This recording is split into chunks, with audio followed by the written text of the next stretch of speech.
Yeah, that is. It's like the Nutty Putty Cave guy. Already when Can I I? Oh, yes. And his wife was pregnant for her very first baby. 4 years. She let me use the mallet tonight, so watch out, guys. First of all, I'd like to welcome you all here. It makes me excited when we have people come because 99% of the time there's nobody in those chairs, and it used to be me. So I'm grateful that you're here. And to start out our meeting, we're going to do a roll call so that we know we can do business. We'll start with Brian. Plummer present. Hurst present. Meekum present. Heyman present. Bangeter present. So that you all know, we have 2 council members, Heyman and Bangeter, that are on our meeting with Zoom because they're not available to be here tonight. To start out with, we're going to have a legislative thought or prayer given by Councilman Plummer. Thank you. I'll pray. Thank you. Father in heaven, thank you for the opportunity to be here tonight to do the business of Centerville. Thank you for the blessings of this nation, our state, and our community. We're so thankful for our freedoms and those that have sacrificed to preserve them. Please bless us tonight with the wisdom and patience to conduct the city's business and listen and speak respectfully to each other. Help us to remember that we are here we're here to serve our fellow community members and make decisions that are fair and that will improve the lives of the people that we represent. We pray for the safety of our first responders and the members of our military and those who protect our liberties, and please bless their families as well. Please,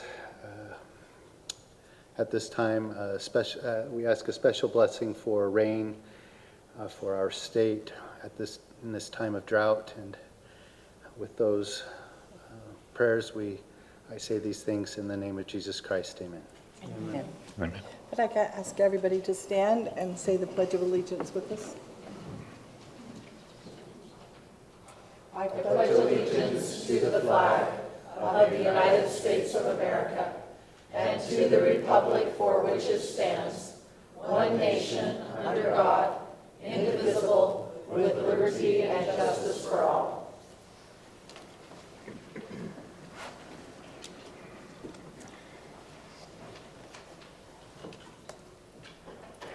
So we're going to go right into our open session. That is where the community, anybody here in the audience or on Zoom, can make a comment. Our open session comment should be limited to 3 minutes per person. We ask you to state your name and your city of residence for the record. And we just ask that everybody be kind.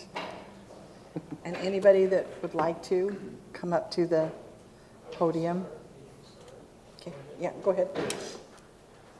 I appreciate I'm going to talk about something that's on the agenda later, but because I won't be here, I got to be have a Zoom meeting at 8 o'clock with some other people.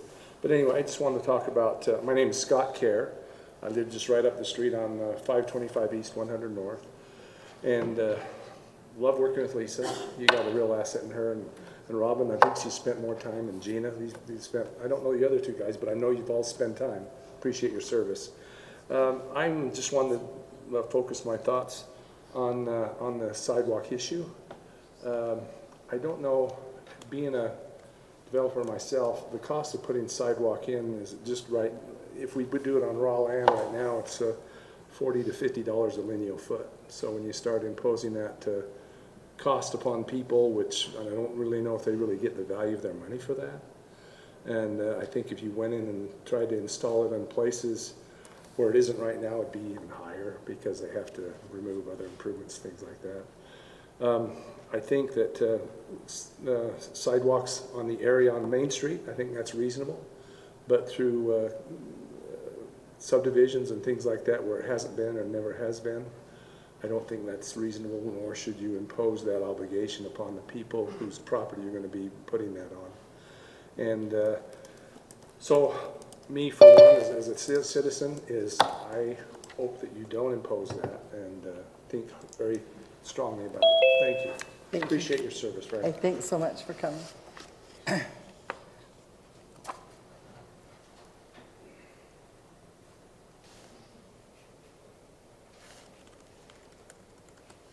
My name's Dick Hatch. I live at 480 East 200 North in Centerville. 26 years ago, when I built my house, I asked the inspector, are they gonna put sidewalks in? He said, no, they never will up here. And my house sits where it is because of what he said. I had 100-foot or more, 200-foot depth in my, I'd have put my house in the back of the lot. This is just, okay. You mentioned the cost, let me mention the pain in the, for snow removal. Hey, those, This house in this old part of Centerville, you're gonna make me put a sidewalk in, and it's a sidewalk to nowhere because my neighbors don't have a sidewalk on either side. So we've given them deferrals. I worked hard to get them deferrals, but I have always given them the advice that a deferral says within, if you're notified within a certain amount of time, you have to put the sidewalk in. So if we decided to do a whole neighborhood and you'd been given a deferral, you would have to put your sidewalk in. so what the guy said to me means nothing. No, well, I mean, I don't have it in Do we know writing. what the guy Oh, said? Councilmember Meekum, if I can just No, clarify. I mean, the guy's probably gone by now. He's, right. So a couple things happened. So the intent of the conversation tonight is a request by council to find out where are sidewalks currently located in the historic area, where deferral agreements been issued in the historic area. It's not the intent of finding a way to put in sidewalks. To put in a sidewalk, we do have a code, again, as Councilmember Meekum stated. If you have a redevelopment or a remodel of sorts or new development, you're required by our code. A deferral agreement can be issued, but that just means if we are interested in putting in sidewalk in the neighborhood, you will be required to pay that cost.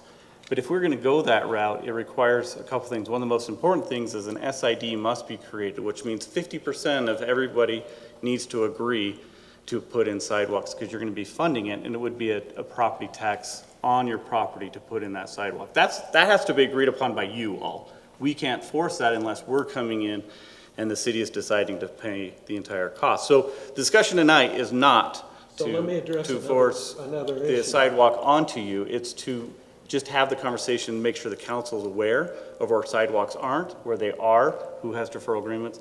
There is no discussion in saying this is what we're going to do. so in whatever, I think my neighbors, my to-be neighbors have spent a year fighting with you guys about sidewalks. Why is that even in there? Why would you want a sidewalk to nowhere in a city like that? So that's why we're discussing this, is because we have had that brought up to us. Now, I mean, years ago, it was, and I'm not supposed to be answering your question, so if you just let me make a quick comment to everybody, and then I can't really answer questions. But, so we do have these sidewalks. The idea was eventually everything would be redeveloped and eventually we would have sidewalks. Well, that's not going to happen in my lifetime or yours. But so the problem is, when this was brought to us with your neighbors, and I've seen several others, we asked our staff that maybe there was an area in our historic district that do not want sidewalks. So they took it upon themselves. I've been thrilled that they did this and brought us a map saying, this is a place that maybe you could say we don't need sidewalks. That's what this map is, has nothing to do with you getting sidewalks. It's saying if we pass this map, which won't happen tonight, then you won't have to have sidewalks. You won't have to have a deferral agreement.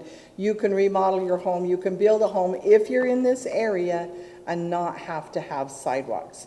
So there's been some information, and I think people just telling from one to the next. This map is just saying, right, the only thing we're changing is this is a historic district, and we may think about saying to you, you don't have to have sidewalks there.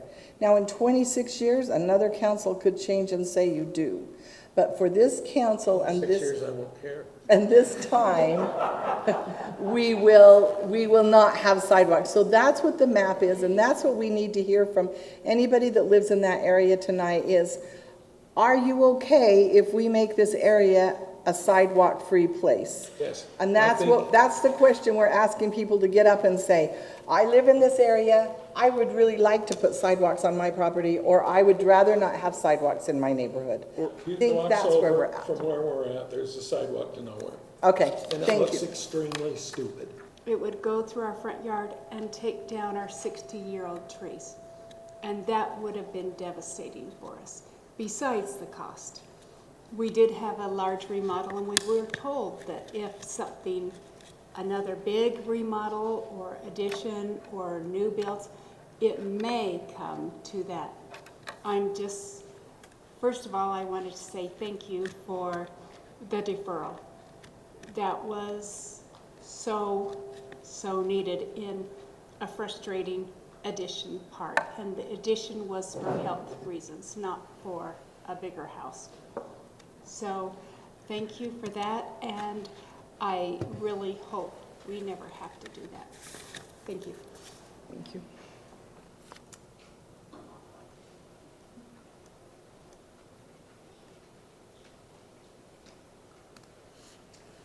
My name is Richard Casper. I live in Centerville. My wife and her family have been residents of Centerville for probably 71 years, and they own property over here on 70 East, 200 South. And that house has been there for, I know, 47 years, no sidewalk. This is a rural community, and as Robin said, this community will never be a metropolis with growing, thriving people strutting around on the sidewalk. And I would prefer it to be a rural area without sidewalk. Thank you.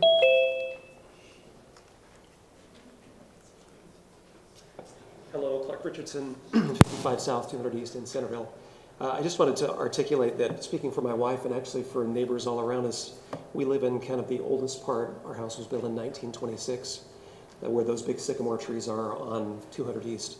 And we would be absolutely okay, and in fact would vote vigorously in favor of a no sidewalk zone. That would maintain the historic character. We think it would preserve those magnificent sycamore trees and preserve this kind of quiet, charming nature of that really old part of town. Thank you so much. Thank you.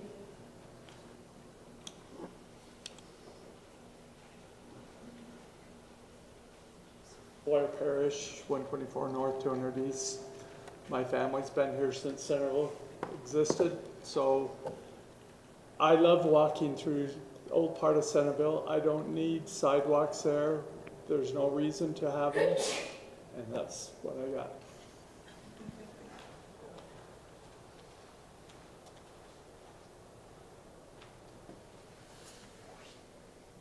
Yeah, Ivan Nelson. I live in the historic part of Centerville, just up the road here. I think there are special places in the world, and I think Centerville, especially the old part of Centerville, is one of those special places.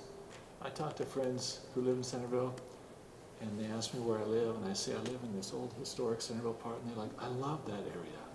I have friends who walk miles from their home to our streets to walk these streets, the old historic streets with the trees that grow over.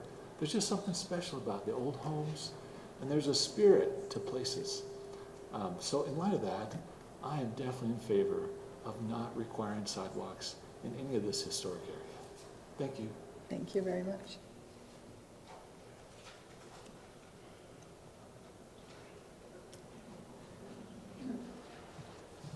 My name is Stephanie Wickham, and I have lived in... Time's up. Just kidding. No, I'm just kidding. And I live in old South Centerville. I live in Centerville, and I live in the historic part, and we love the no sidewalks. We love to just walk on the streets, and thank you for proposing this map. And me and my family, we would love for this to be something. Thank you. Thank you.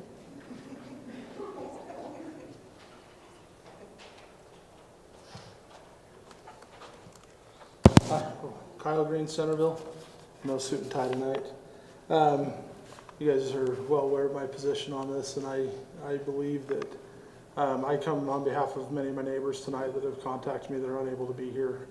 Last count, there was at least 10 households that also approve making our area a non-sidewalk required area.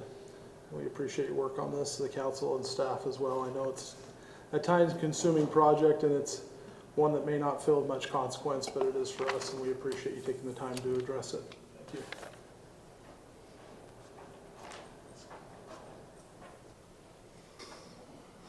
Hi, Adrienne Lawrence. I live at the top of Center Street on 4th East, parcel 381. My home was built in 1898, and part of our property does run along 4th, so we have sidewalk there. I'd love to have no sidewalk on my south side, and I also support not having sidewalks in our historic district. Thank you. Thank you.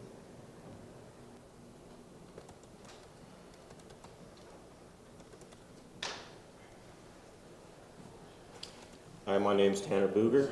I represent my dad, TJ Booger, and my mother, Esther Booger. Live on 30 North, 200 East, and house was built in 1868.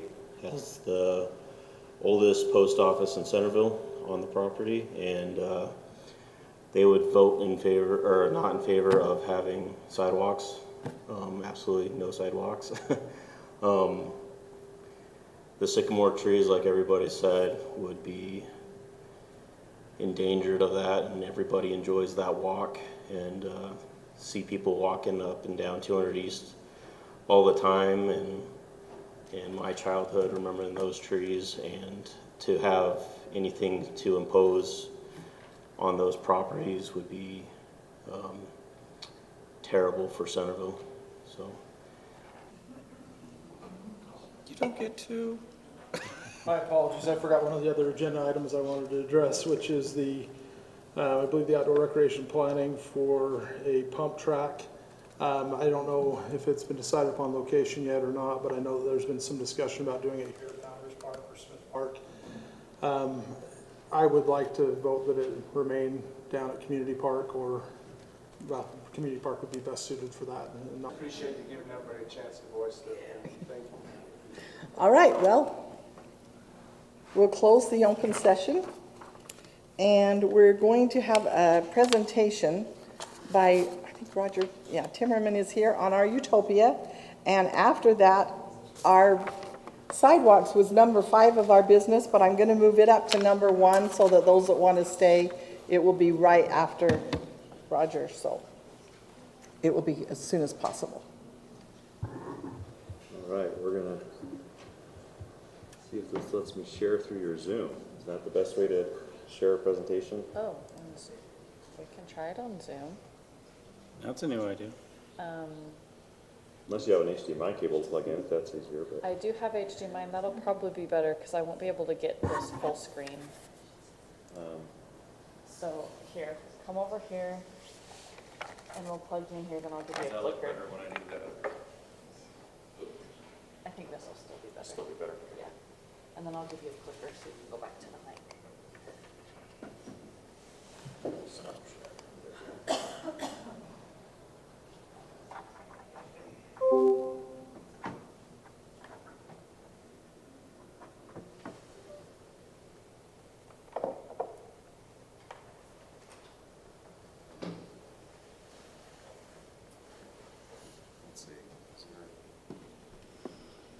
It's plugged in.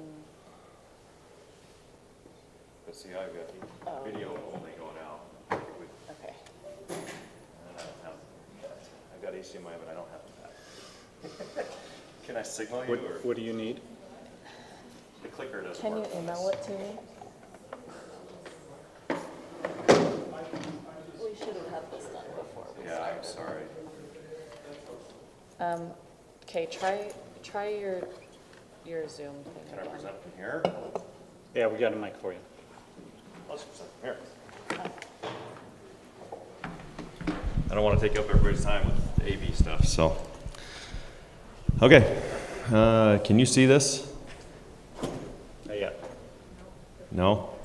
I don't know what's on your whatever the HDMI is going into is it not picking up anything?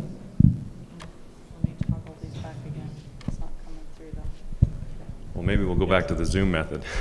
Might have to. The Mac, you have to do it twice. That's what I have to do. Oh, yeah. plug it in, unplug it, plug it in, and it works.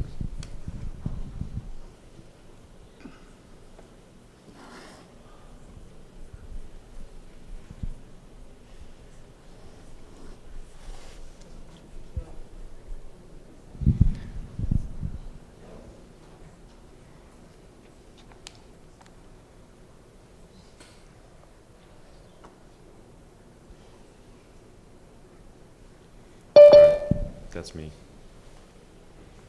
Okay. I think we'll be okay with the Zoom if you want to do that, Jennifer.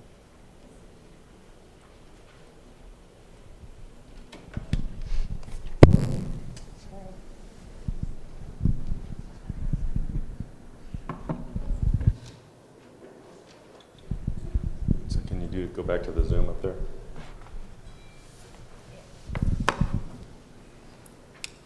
It's not gonna be full screen, but it'll be okay. That works. Okay, sorry about that. Thanks for having me here. It's always a pleasure to come back to Centerville and provide an update. Try to do this once a year, kind of let you know where things are at, if things are going well, things are going badly, what you need help with, what we can help you with, whatever it may be. Just as a little crash course on the history, and for those in the room, UTOPIA was founded back in 2002 by 16 original members. You don't need the hand mic anymore if you're up there, Roger. Can you hear me up here without that? We'll see. Audience, let us know, residents, if you can't hear him. Sometimes our sound system is a little wonky. That's a microphone right there? Yeah. Okay, I think I can hear something there. You hear him okay? Okay. Okay, perfect, thank you. So originally 16 cities, then it came time to actually move forward with the project. 11 cities basically were the founding, pledging cities that backed financially the project. We started it off. Didn't go all that great, but eventually did. And I'll talk a little bit about that. When it did start going really well, we did have additional cities decide to partner with us in different ways. So now we're up to 23 citywide projects that are completely built out. And we have middle mile and connections and customers in over 100 cities. So it's gotten dramatically better over the last 10 years or so. They're bigger. This guy, oh, that was kind of that's me. There we go. There's kind of the timeline of things. Things were rough in those red years, green years. It's kind of when turnaround happened. And we were able to finish the build out. So we still weren't built out till, like Centerville, you're in there about 2011-ish, was the Centerville. It was the first area that the UIA organization built. So UIA, we have two boards, two technical memberships and boards and all that, and legal entities. UIA was kind of the second phase entity that funded the new growth and completion of the system. And Centerville was the first one of those that it did. So it was not built out by UTOPIA, it was built out by UIA, but they're all operated by UTOPIA, if that makes sense. Over time, things have been getting better and better. I'll give you some highlights on that. These are some of the accomplishments. Now we're up actually over about 260 to 270,000 locations that can get the fiber service through any of these projects. We have fastest speeds in the United States. We've had to bump some of these numbers up. We now have 400 gig connections on business, so we are the connectivity that the biggest customers in the state use, including the University of Utah uses us. They've got multiple 400 gig connections from us. Helps lots of businesses. The state of Utah itself uses us for connectivity, and the school system is a big partner. One of the achievements on here, that fourth one, says we're the #1 awardee from the Utah Education and Telehealth Network, which administers all the connectivity for the schools. Not only are we winning more awards than everyone else, but this last year we won more connections than all of the others combined in the state. So we're doing really, really well with the schools. Now, we do well with the schools with the goal of getting revenues. We don't do it as a charity. It is a business opportunity for us. At the same time, if we're winning those awards, we're providing service for the best value. And you know, it's a weighted thing where it's both a combination of who's good to work with, who can deliver on their commitments, who has reliability. We have to check a lot of boxes with the schools, and we've been doing really well with them. So we love that, we love the revenue, but we also love that we can save money for our schools and provide them with a better service. We have the most options on our network, so you just say, what broadband do you have in this city because of the UTOPIA Fiber project? You have 19 different companies that compete for your business on this system. It's very cool, and most of those are local companies. So this isn't money going off to some, publicly traded company with investors and shareholders and dividends and whatever. This is staying local to our communities here in Utah for the most part. We have some national providers that work with us a little bit, but most of that's local. We do lots of cool stuff with it. We have these air quality sensors that are helpful, especially, it's kind of a sad situation to look at them right now, but they are helpful. A lot of people make decisions based on their health or how they want to manage their health. If they have sensitivity to smoke, there's some people that are just like, I'll go indoor versus outdoor today. People who are especially sensitive, watch that closely. In the winter time, it's also very useful during the inversion season. Schools are actually using this data to decide whether it's an indoor day versus an outdoor day to protect the health of our kids. So this is important data to have out there, and we provide more of those air quality sensors than anyone else in the state. And lots of other cool stuff. We're really rated high. People like us. We're growing customer base. We don't lose many customers. But we don't take that for granted. We're constantly trying to make sure we're a great option for people. And with that system put in, you have all these different companies that use it. It's a really nice thing. Sometimes we get that question, why would government ever get in here and compete with the private sector? And we're like, well, that's not what this is. This is helping the private sector.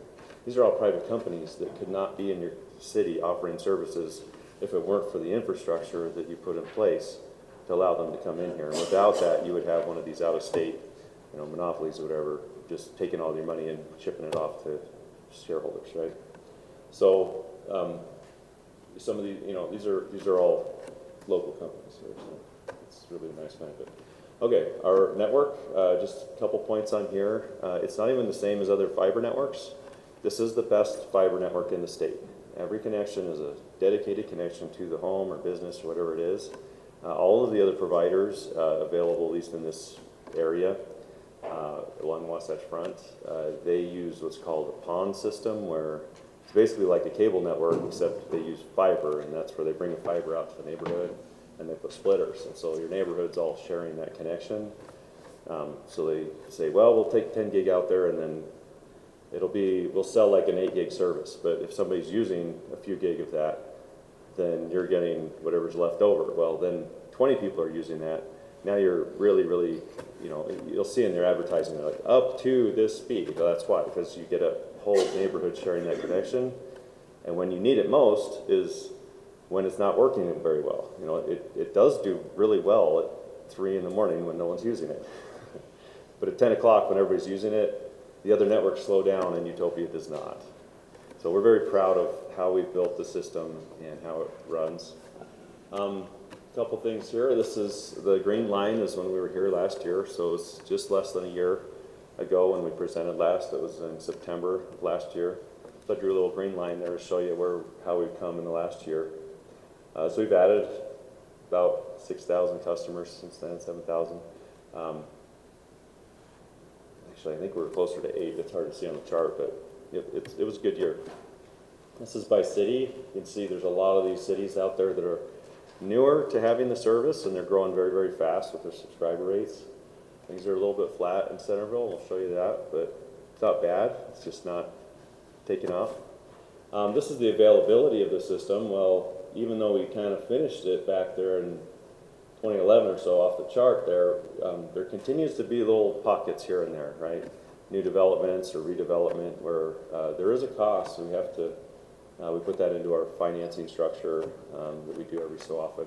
The board's always like, why are we issuing new bonds? Well, we do have to continue to grow and expand the system, and then other people keep signing up, so we keep having to fund those. And the nice thing is that brings revenues with it, but there is a kind of a cycle of debt and revenues and paying off bonds and all that's going on all the time.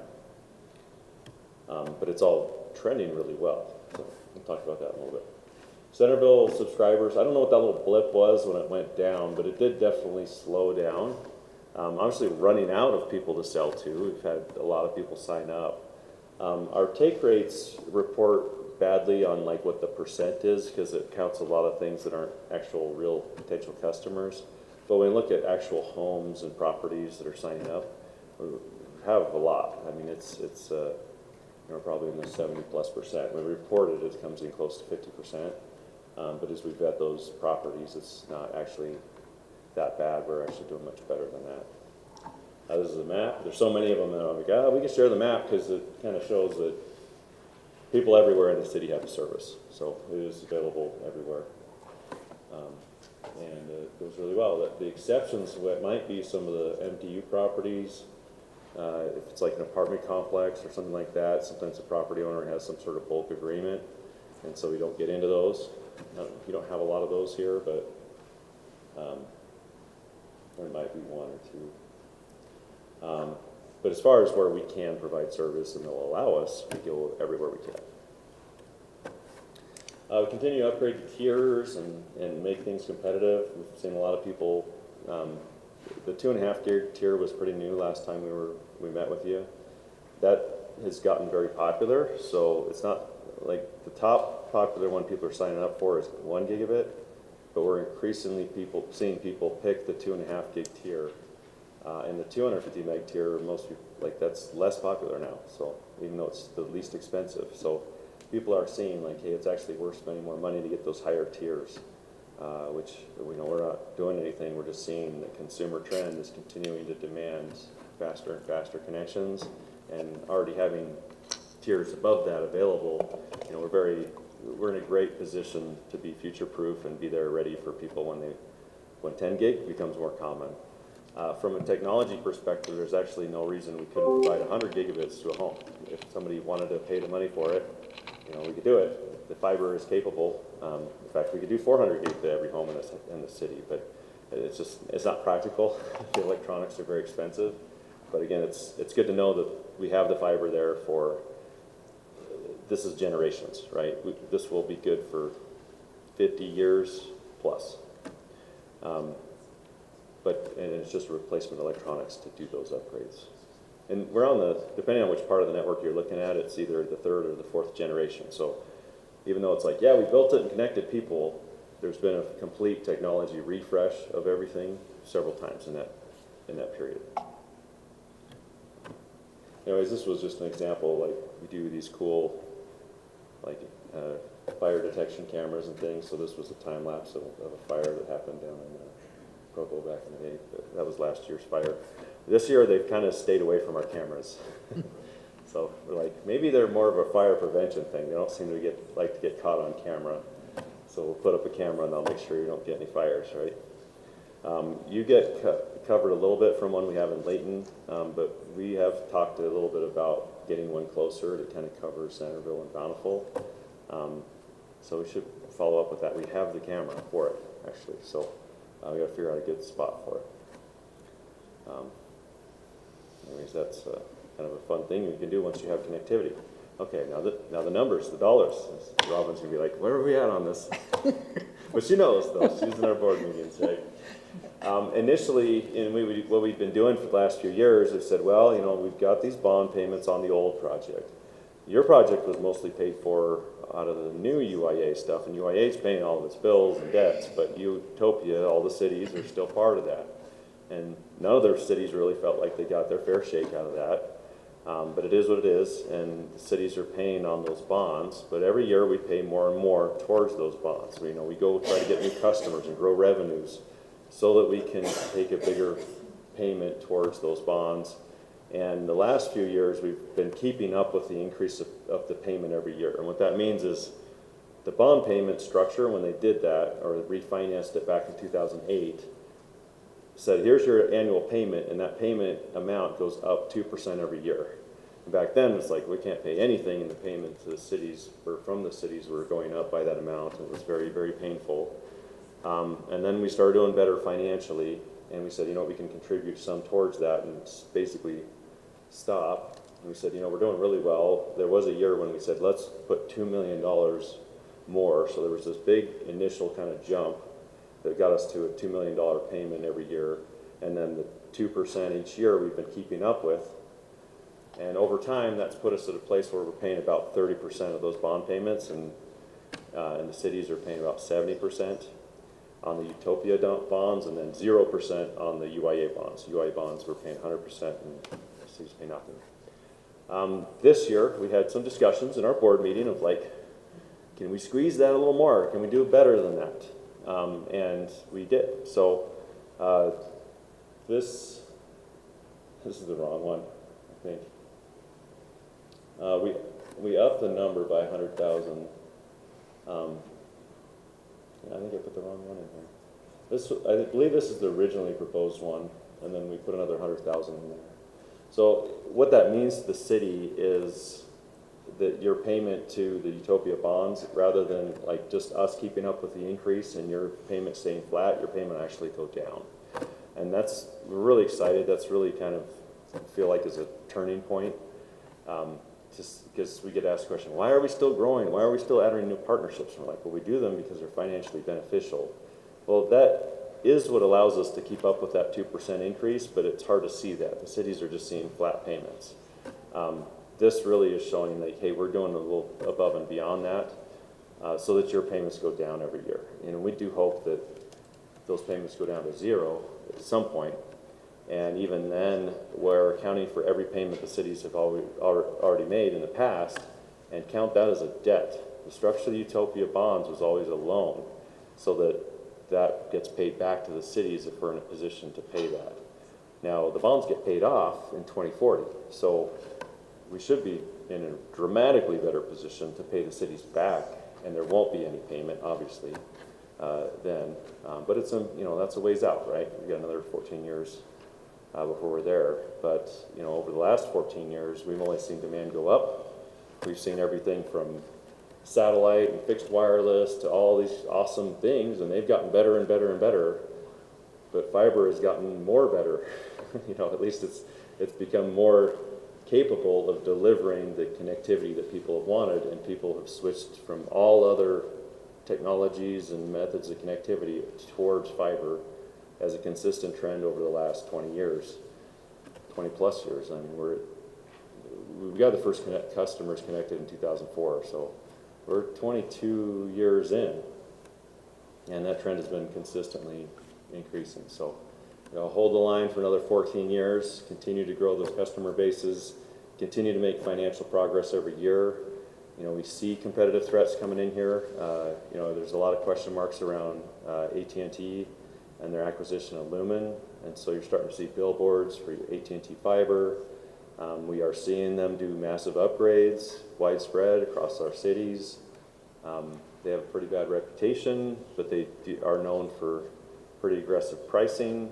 Those things can impact us, but we've had that already happen in several cities, and we do see an impact, but it is more like slowing down of revenue growth rather than losing subscribers. So we hope that continues, and we're obviously constantly evaluating pricing and competitive options and reputation and marketing and all that stuff to make sure that we can maintain our subscriber base. I mean, we've got a lot of things to balance. It's like we want it to be the very, very best service for people. At the same time, we want to make enough money to pay our debts and relieve the cities of their debt burden. And so it's a delicate thing, right? I can't just go make service for free. It's like, yeah, that'll make people happy, but then suddenly 100% of the expenses fall in the city. But I don't want to charge too much because then we're not offering a great service and they switch away from it. So we're constantly looking at that, adjusting tiers and pricing, and we don't do it commonly, but we have made adjustments over time. Usually the service gets cheaper, but there have been some adjustments. But anyways, it's working pretty well. Like we're excited that every year we're reporting dramatically better revenues.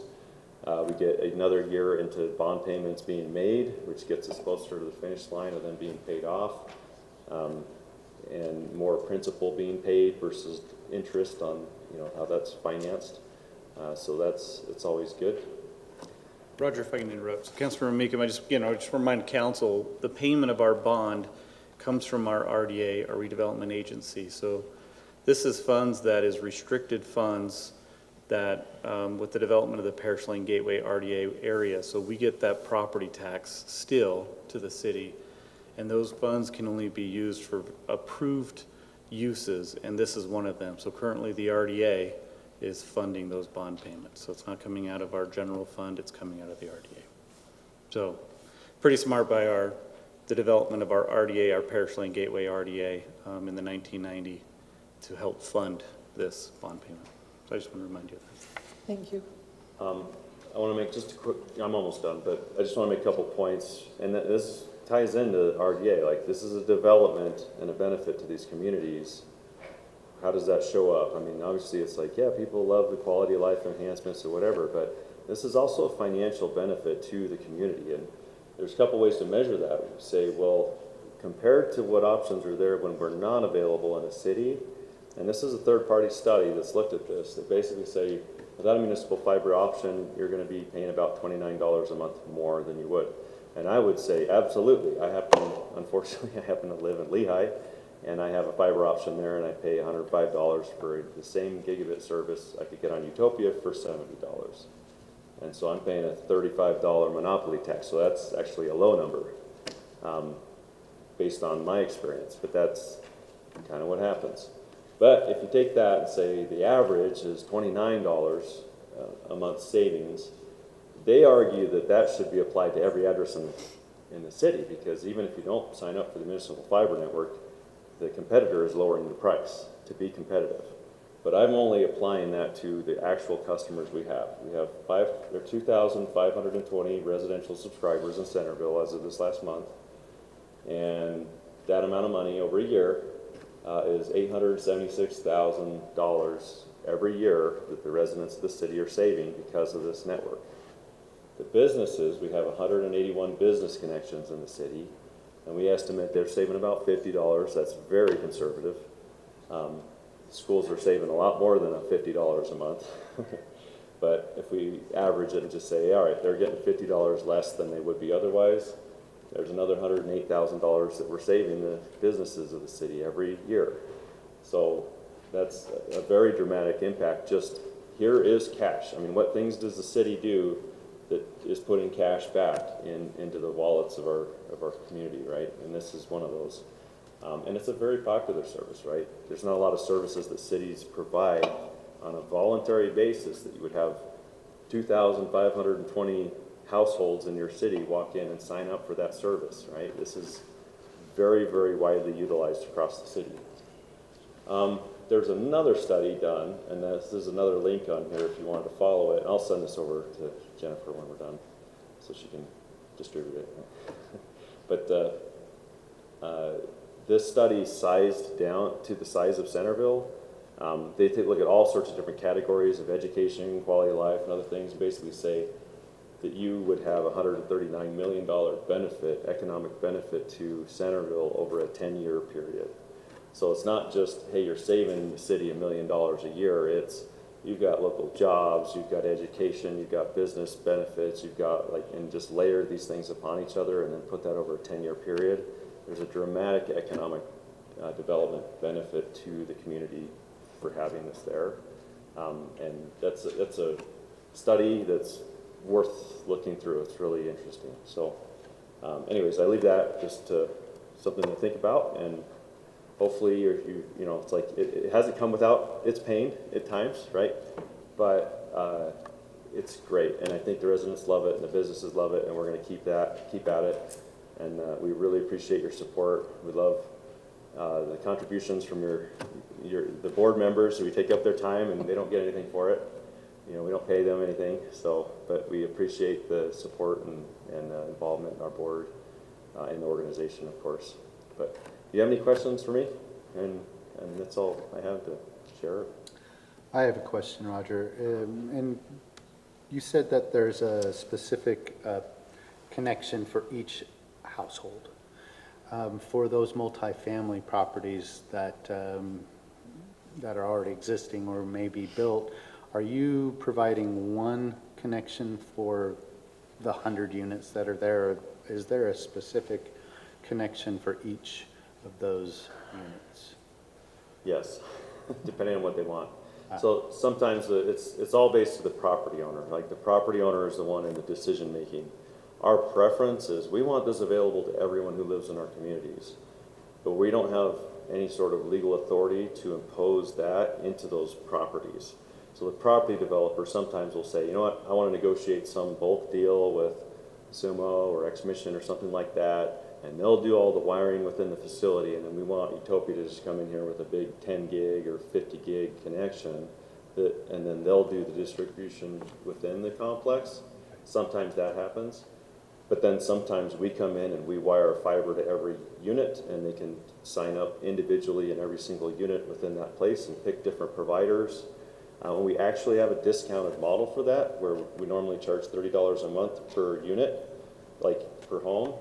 In a bulk situation like that, we only charge $10. So they still get kind of a bulk discount, but also get the benefit of choice and competition from the providers. That's our preferred model. We love it, but a lot of times those owners want something better. I mean, they're often looking for some sort of revenue share type of model, and we don't offer that. So if they add it into their HOA fees or unit rates or something like that, that's fine, but we don't do any sort of kickbacks or anything for developers. So, but some other providers do. So sometimes it's hard to get past that. Thank you. Any other questions? Roger, I'd like to thank you, and I'd like to thank you for not mentioning names on who squeezes the board once in a while. Honestly, we need it, right? Like, it's helpful, it's good, you know. See, you guys, I'm debate. helpful, I'm good, you know.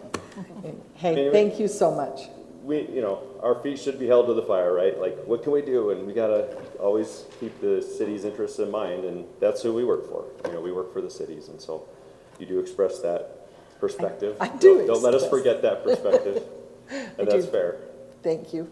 You're awesome. We appreciate you. Thank you so much for coming tonight. Thank you. Now we'll go back to our business items. Oh, so we're going to go to number 5 on the Historic District Area Sidewalk Maps. I think we'll have Mike and Sydney. Sydney, it looks like, on this one. Oh, Mike Carlson. Sydney will kick it off, and then Mike will be cleanup. Sydney, I'd like to thank you for taking the initiative and getting this going. Thank you, City Council and Mayor. Yes, we have been keeping this going, and really what my role has been was just a facilitator for the DRC meetings and making sure that all the departments were informed and got their comments back. So the obviously larger spearhead is the Public Works Department, and we are happy that we can keep it going. So I will turn it over to Mike. Mayor, City Council, happy to be here tonight. So Jennifer, could you hit this map? Is it this one? Is it different than what you're Now showing? the next one like Go to map 2. No, not even that one. Go to map 3. Map 3. 2 is good. 2 might be good. that. That looks right. Yeah, let's do 2. So does this work? The laser? Yeah. No. It doesn't show, it just doesn't show up on the Give screen. him the hand mic and the pointer, please. I'm gonna do a balancing act, so. So I think to go back just a couple steps, so part of this process was brought up by somebody that thought the deferrals may not need to happen. And so what we've done is the City Council's directed us to go forward and make a map. And so through our GIS and that, we've worked through many different scenarios. We've gone backwards, forwards, for, every bit of direction. And we think we've come to a pretty good conclusion for City Council to look at. I'm going to try to go through this. Hopefully I won't stand in your way of everybody, but kind of if you look at it, the blue dots is existing and is required. So what city staff is saying, anything that is like this is required. So you see that there's a school here. So part of the Safe Sidewalk Act requires that we have sidewalks in certain areas here. So you can kind of see how it's went around. Some of this is, like we said, was existing, like Deer Hollow, 4th East. There's some corridors that we wanted to have up in there that would be able to have sidewalks for people to walk in. Probably one of our biggest main focuses was looking at the old historic part of town, which we would consider, a lot of this area. So if you see the solid red, that means there's no sidewalks proposed. So I think most of the areas that I heard brought up would be not in that area. I heard 2nd East, where the sycamore trees were at, they're not impacted at all. And so as we've looked at that, so what we have too is we have existing sidewalks but not required, and these are the red dashes. So these would not be required to go in. So I think I've covered most of it, but a lot of it is like looking at main thoroughfares. One note that, this has sidewalk already. We're looking at a grant that we may get to redo this road from Main Street all the way to 4th East, maybe even further if we get lucky. But the bottom line is looking at the development and the way things are going to go forward. So the intent that I have, or the way that I understand it with City Council is, I think we can go away from this now.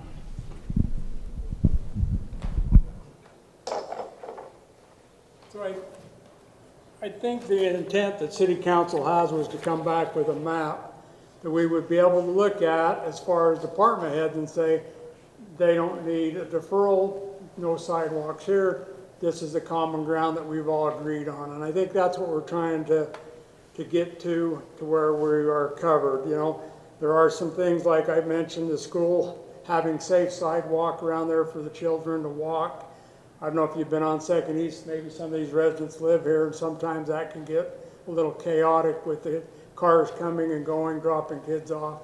So the sidewalks are needed, but there's roughly, I think if I counted right, 7 houses that don't have any sidewalk in front of them. So, what do we do from there? Well, nothing in the immediate future until somebody decides to develop. Then we would look at it. I was talking with Brent, and he says there's a possibility of some funds that would help pay for that. I don't know if that would come to fruition, but that would be something that we would look at. So the bottom line is I think this is the best shot that staff has come together. I guess what we're asking for as staff is some more guidance and direction. Are you happy with this? Do you have questions on this that I may be able to answer, or staff? I know we gave this to Lisa and she took off on it like, it was crazy. She was doing a great job and enjoyed it. And we all enjoyed the process of, going back and forth. Why do we want it here? Why do we not want it here? We tried to look at, streets that had sidewalk in it already, so it doesn't impact a lot of residents, but may impact a few down the road, things like that. We tried doing a good scenario that would work out for most residents in some case. But the old part of town, I think, is pretty well protected. I agree. I love the old part of town, always have. And so I will open it up for any questions or anything that the staff had to come up with that I may have missed. If I could just offer, let me bring back a fuddy-duddy for a moment on sidewalks. Although we respect the culture of the historic downtown, Bryce and I just attended our risk management summer conference. And one of those areas where we talk about a lot of the risks that the city's experiences and the litigious nature of what's going on with cities. So I just want to, again, caution, as you have no sidewalks, that's the inherent risk the city takes on. If somebody is injured or gets hit by a vehicle, then the city may be taking on that risk because we did not promote, or we had an opportunity to install sidewalks and we chose not to. So that's, again, just a risk. And one of the areas we really focused on was the continued increase in our automobile premiums, and we're all experiencing that. At least I experienced it too. And that's due to distracted driving. In the last month, we had a woman hit on Island View Drive due to distracted driving. She was walking in the street. So again, it's safe, but at the same time, there's risks that cities inherit if there's opportunities to put in sidewalk and we don't. Again, I just want to throw it out there. I'm not saying that we need to change anything, but I want to make you fully aware of the risks we take on when there are no sidewalks. I might just add one thing that I forgot too, is if you look at the main road like Main Street, we were pretty cautious in making sure the residents were walking along Main Street, be able to turn up to the first house and be able to get into the area in the old part of town safely. That was one of the other considerations we made. So we tried to make sure that it was safe to get them into the safe area. So, anyway. Mike, can you address, you brought up safe routes to schools, and I think that has been, I mean, I am grateful for the opportunity to look at this tool. I've been pretty vocally, adverse to the deferral of the sidewalks and trying to find a tool that maybe was a little more consistent and worked better. But as I was looking at these maps, it dawned on me, it appears that there is somewhat of a backbone in places, and I thought maybe this is the safe routes to schools. As I looked at the safe routes to schools for J.A. Taylor, Centerville Elementary, and Centerville Junior High, they all vary a little bit. It appears that the principals or PTA or somebody is involved in helping to create those maps. I know they used to have a walk and roll to school day, and you would walk with your children and assess, safety issues, race sidewalks, no sidewalks, those types of things. I know that you have looked at that, but how much do those maps change from year to year? Do we have information on that? Have we notified the schools to let them know that we're looking at this and allowed them to weigh in? I think those are some things, I know you're asking for further direction. I think those are some things that I'm just wondering about. Well, I think to clear that up, there are rules that are set up by that. When we were meeting with this, we had Mark Marchand, our street supervisor, who was there, who helped us to find it, like you say, second east from third north going over to first north. That would be a required area that they'd want to have done. So we have looked at what the requirement is. Like I say, I think there's 7 houses that don't have it that could go in. One of them's got some big trees that would be a loss that would be no good. I wouldn't like it, maybe you meander around it, but I think there are ways of accomplishing it to get it done. But there again, we're not saying that it has to be done right now. We're just saying as they come forth and wanting to do, development or whatever, that's when we would go back and look at it. And if it's on the map, then obviously we know as city council has approved it, that's what we would do. That would be our requirement. We wouldn't be coming asking for deferrals anymore, in my opinion. We would be saying, this is kind of how it is. You take the old part of town where it's red, I know I don't have to come and ask you because it's in that area. So that's kind of where we've gone with it. It's trying to, make it easier for the person that's trying to build the lots. We had half acres subdivision that was trying to get things moving up. I feel like we kind of held them up a little bit because of the deferral process, but that was the process, right? They had to go through it to get the deferral, which they ended up receiving. So, it's a way to speed up to get, people going on their projects a little bit sooner too. And I personally like it because it saves staff time. We have enough things to take up our staff time. I don't need, another deal to get going on. Okay. Did I answer that? Yes, okay. I think so. I still would like all homeowners notified before any decision is made that are impacted by these, because I just went through my cell phone and called a couple of people in these particular neighborhoods that I just had in my phone. I wasn't avoiding anyone or, and I'm grateful for the many people that have weighed in on this tonight. That's very helpful.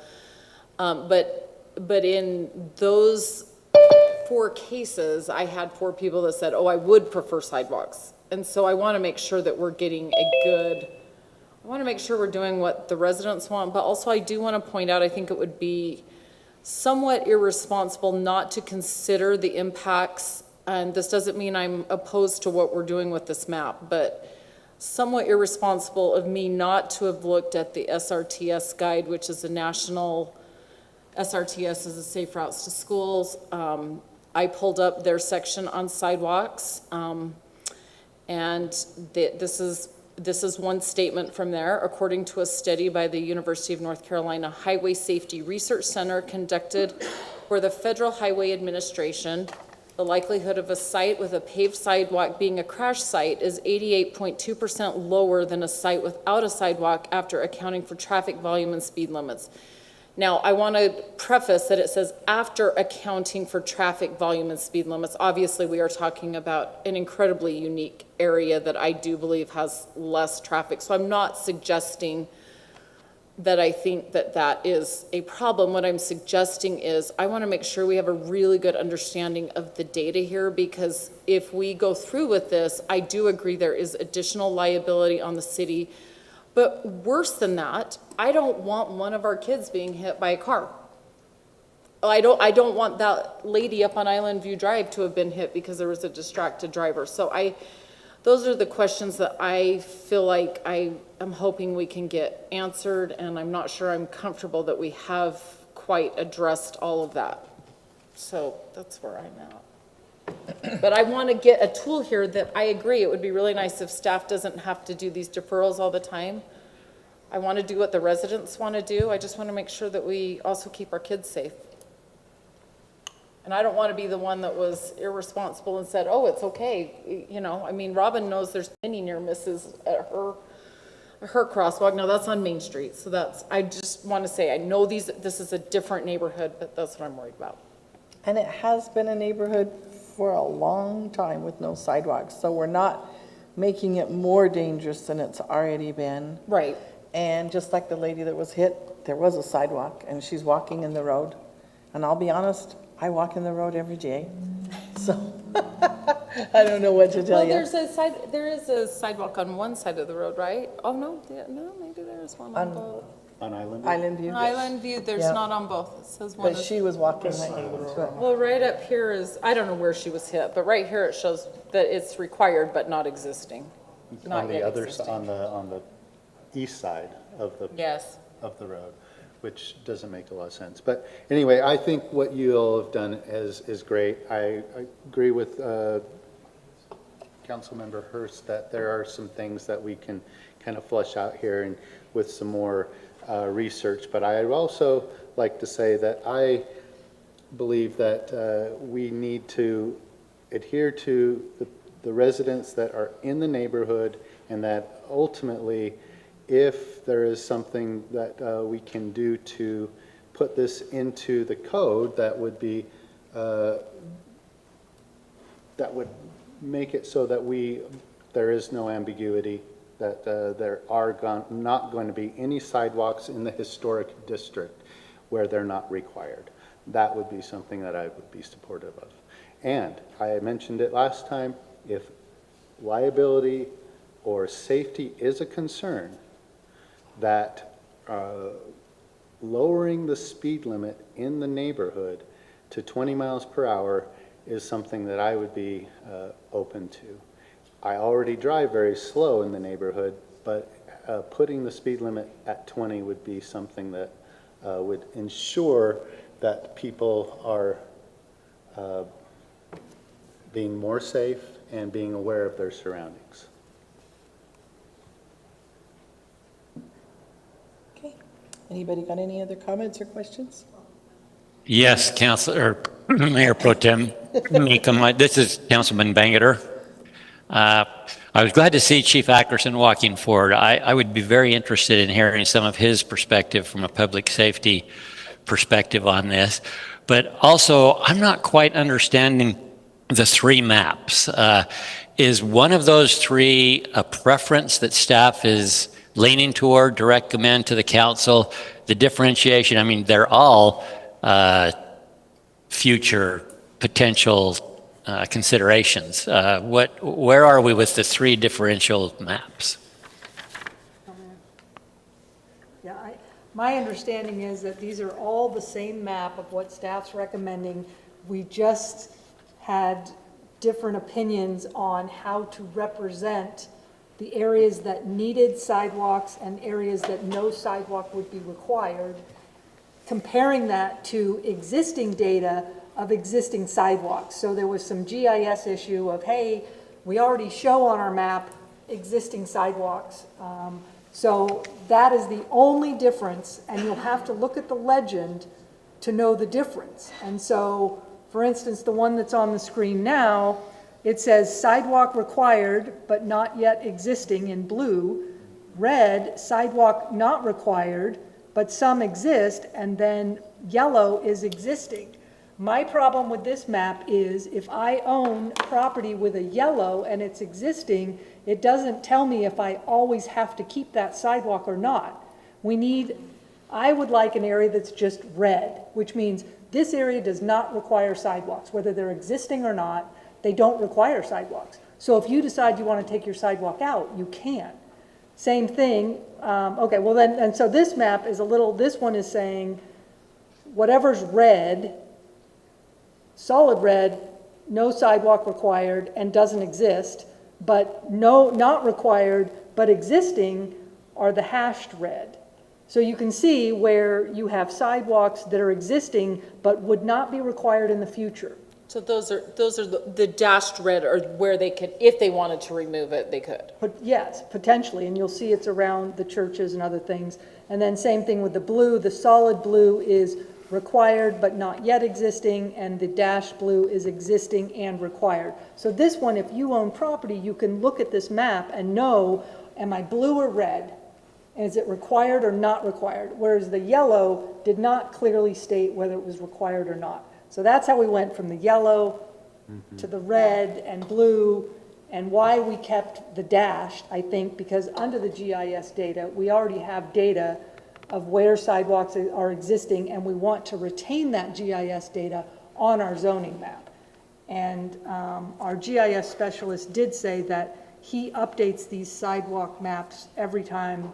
They are updated continually when we get new development and a new sidewalk is in. Because I said, well, you're going to have to keep the map updated. And he says, oh, I do anyway.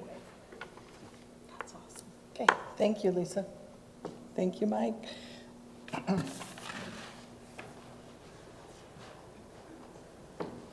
Thank you, Council. I just had a couple thoughts. Councilwoman Hurst, you brought up safe routes. Yeah. So that's something basically that has been set up for a really long time, and the only time changes are made to the routes are when there are changes, maybe school boundaries or major changes to roads, considerations for crosswalks. Everything's kind of set in stone right now, and there's no plans that I know of to change those. And it's up to the schools to maintain that website where all those safe routes are located. That was the impression I had when I kind of researched through it. And so I just wanted to know how often they might change that. I agree a school boundary change would precipitate. Right, not often. I mean, we occasionally get requests to make those changes. In fact, most recently with all the construction going on 4th East, we had a request to move their crosswalk from 9th South 4th East over to the Pages intersection, and trying to accommodate children walking from the south side of Pages over. Does that make sense? Yeah. Unfortunately, the boundary for Taylor is Pages, and so any students who may be coming from the other side of Pages is there on a deferral, right? And it's up to parents to. Right. And so anyway, there's a lot of considerations for moving, and we rarely make changes. Yeah. Because that just makes everyone even more confused. But one of the considerations I've had as we talk about kids walking to school is the potential for a permanent daylight savings time and children walking to school in the dark a lot more than they do already. Right now there's not a lot of, especially for the elementary school, for the most part by the time they get there the sun's up and drivers are able to see a little better. But if permanent daylight savings goes in effect, we'll have a lot of children walking to school in the dark. Which is the shortest day. The sun would rise at 8:52 a.m. when you have your shortest day, if that's permanent. So 8:52 would be your sunrise. And we do get light before the sun rises, so Right. it would not be dark. Yes. You have some Yeah, days. it shouldn't be. Right, it should be okay. One of your crossing guards might be there in the dark, but other than that, we won't mention names. I maybe did want to mention too that another quote from this website, and I'm not trying to put a pin in this discussion. I'm just trying. I want the data from both sides so that I can try to make the best decision. But a study of the California SRTS program has shown that providing sidewalks is one of the most effective engineering measures in encouraging children to walk to school. In a day and age where we are hearing from young, like specialists with young children that their core strength is not what it needs to be, that to me is, I'm like, how do we encourage them to walk to school? And maybe this neighborhood isn't impacted by that. I'm sure most of the kids in these neighborhoods do walk to school. My kids always walk to school. The schools are pretty close, and so I'm not trying to rain on anyone's parade. I'm just saying, I'm just trying to understand potential impacts by, maybe sort of pseudo-permanently saying we're just not going to put sidewalks in these areas. Yeah, from I don't know that my perspective as the public safety officer, right? I'll always argue for sidewalks. They do provide more safety. Obviously, I don't live in that area, and so I'm not the person trying to make the balance between the aesthetics and the property value and the way things are set against safety of pedestrians. So I don't have to make that balance. Can I ask, this year, we're in the 8th month. Have you had any calls out to the historic district for an injury with an auto and a pedestrian in the specific area between Parish and Porter and Main Street and 4th East?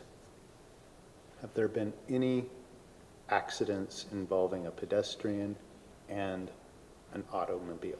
I don't know. Not off the top of my head, not without doing some research. Typically, those do come to my attention, but especially if we had a more serious one, absolutely would come to my attention. I'm not aware of a serious one, but we do frequently get minor run-ins between pedestrians and vehicles that, traditionally, for the most part, don't have major injuries, but then there are times where they definitely do. So, but no, I can't accurately answer your question without doing a little research. I can think of one that did occur where there were sidewalks and a crosswalk just down off on 4th East in my neighborhood. So it's not something that is predicated to, if a sidewalk does not exist, there's going to be an accident. That's not necessarily true.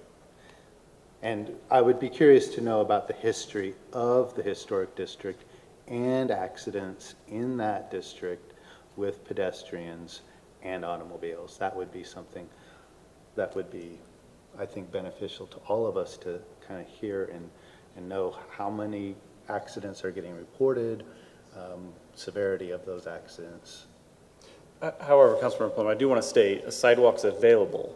So the risk to the city is a little different if a sidewalk is available and they choose not to use it versus a sidewalk could have been installed and the city offers a deferral, right? So there's a matter of, you still have that choice, but again, the liability is on the city. So if you make that decision, then your risk is different.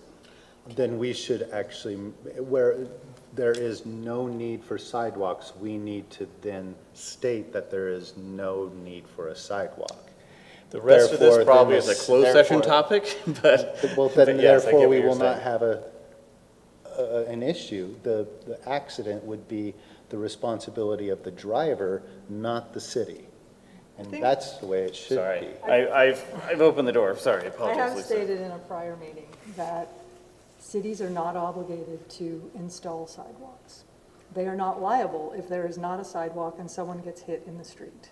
So that is not a city liability. We're not obligated to build sidewalks. Well, that's great to And know. there is a statute that says if you are a pedestrian and you are walking in the street, you have to walk as close as possible to the curb. So the statute is acknowledging that pedestrians, there will be areas without sidewalks and that. So, but that said, I do think the policy question is, and the data shows, sidewalks are much safer to use than walking in the street. And so I think what you are balancing here is the aesthetics and the historic nature of the neighborhood versus safety on sidewalks. And that is why staff, in looking at these, we were trying to limit the area to residential streets. So you'll see we're only using, all of the major arterials are excluded, so they have to have sidewalks. Main Street and 4th East, and Parish and Porter have to have sidewalks because those are, you know, higher speeds and larger roads. And so we're limiting it to those. And you'll also see staff is recommending anything along the commercial area coming off of Main Street, so you can come around, but then when you get into the residential area. So it has to be a residential area with residential speeds and that sort of thing. So I think that would probably be what I would focus on. If we build sidewalks, then the city becomes responsible for maintaining, and that's where the liability comes in. If we know about a displacement of a sidewalk and we don't notify people of it and we don't fix it within a reasonable time, we may be liable. We're also not automatically liable for a displacement that we don't know about. We can't go around, we have miles and miles of sidewalks, and so the cities are given discretionary function to determine how are we going to fix these and when are we going to expend money to fix the sidewalks. So our obligation is to inspect and notify and repair when we can as funds are available. My comment as the council person, not as the mayor pro tem. One thing I think we need to look at is the history. I mean, I don't want to be up here having people look at me like I'm willing to put anybody in risk, because there is a long history. I can honestly tell you I've been in the historic district wandering the streets for a very long time. There are people here in this audience that would tell you, I think it's safer to walk in the middle of the road than the cars be sure and see you. So that's my philosophy. I also think that even as a crossing guard, when I look in the road, and I've even been scared when I back out of my driveway, I'm looking more in the road than I am to the sidewalk. So I can honestly say that they're safer with people backing out. On a sidewalk, they come along. Sometimes they're blocked by fences, or you're looking at the road to see if anybody's coming, and all of a sudden a bike comes and you're like, where did they come from? But if they're on the road, you're looking for a car. As a crossing guard, it's really hard for me when I walk out, I'm looking at the road, and all of a sudden I have one of these new electric bicycles come through. If one of them doesn't take me out, it's going to be a miracle, because I've stepped in front of more than one, because I don't expect that person or vehicle to be going that fast on the sidewalk. I never check both ways. I do now. I'm trying to be better. Check both ways. Trying really hard to be better now. Look both ways on the sidewalk before I step out in front. But so there is a thought that sometimes you check the road and you don't check the sidewalk, or sidewalks are more apt to have sight disruptions. So I'm not trying to make anybody any more dangerous. And like I said, I feel like sometimes when we're talking, we're acting like we're pulling the sidewalks out, and we're not. But we are potentially at some point changing the landscape of the roads. Here is an example that I can think of. As you know, I've walked through the historic district I love walking through historic Centerville as much as anyone. And I spent a lot of years with my kids on little bikes and me pushing a stroller. But here's my question, and maybe I might need Mike Carlson to help with it. But let's just look at 300 East. That's a road that I walked a lot when my kids were little. And there is a stop sign going north to south or south to north. There's a stop sign, right? There's a stop sign. I feel like the traffic on that particular road is very slow. But also, it's partly slow, we all know, because as 4th East has been shut down and we're getting detoured down there, there's a lot of waterways, right? And we have to slow down for the dip. But we're taking those waterways out. So at some point, the speeds could go up a little bit. Now, they shouldn't. You have a stop sign at every street, You do. so it's pretty hard to get going You do, but very then fast. this is my point. Here's my point. That from north to south feels okay, but what about east to west? Do we ever track the speeds? Do people get going faster than they should? And now that's for the chief. I'm going all over the place, but. I don't want to incriminate nobody. Those are just the things I think, I mean, the roads do change, right? You're gonna design it differently the next time you place that road. The waterway will go away. Eventually, yeah, over long periods of time. I get it could be a really long time. There'll be another city council a long time from now. Yeah, I'm grateful. But no, I mean, we see it all the time. I mean, we were working up on First South and the people coming off of Island View were coming extremely fast. That's why we put the radar sign that told them how fast they were going, and sometimes that helps, sometimes it doesn't. But yeah, I mean, it's, your east or west streets do tend to have people going a lot faster. You know, even though we did fix that one at 3rd South and 3rd East, you know, you still got to go slow. It just took away part of the problem, and there's the only way to take away the whole problem is to lower the east-west down and then run it to go through. But then all of a sudden you're having cars come up and down, which is not going to work either. Okay. I mean, it just was a short-term fix to try and stop what was going on there. Sure. Right. I mean, an immediate kind of emergency stopgap measure. Yeah.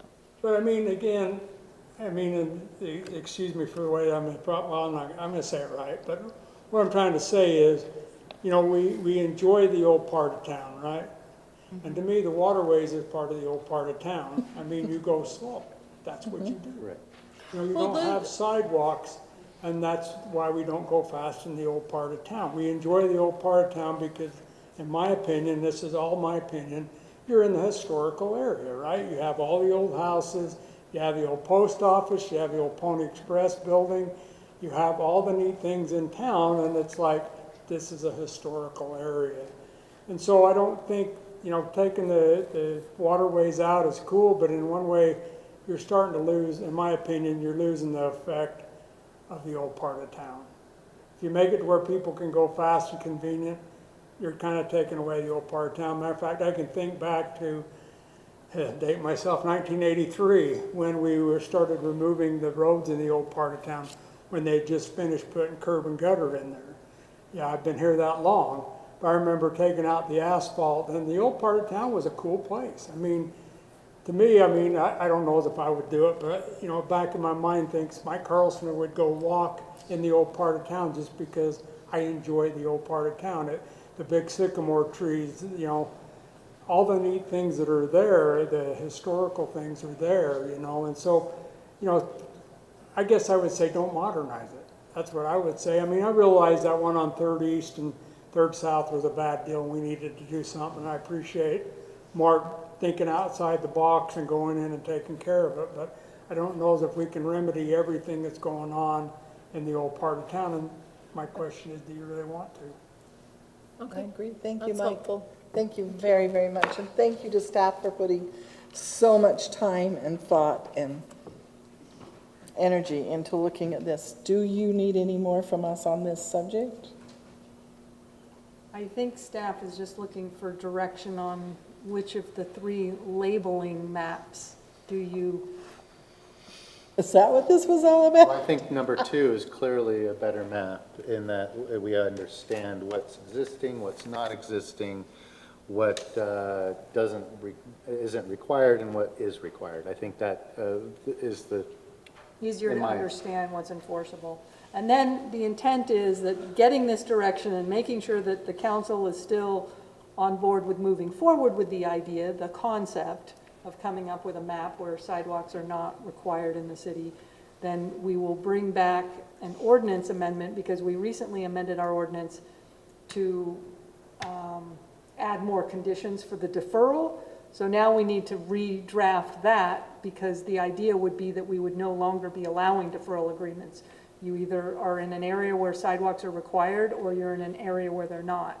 And we will not be entertaining deferral agreements anymore. So then we'll bring back those ordinance amendments, and as part of those amendments, this map. Now, if we can have some discussion as staff, whether we want to bring that back as a work session and you can go block by block. There are some specific issues in areas that it's difficult, but anyway, that would be the next step. And at some point when we bring the ordinance back, we would or could notice this as a public hearing. Perfect. Thank you. Thank you, Council. there any chance for public comment now on this? Or was that passed? It's not a public comment item, Councilmember Meekum, but You're welcome to contact any city council member and give them your comment after the meeting or on our phones. Okay, so we'll move back to number 1, the Outdoor Recreation Planning Assistance Contract for Wheels Park Design Grant.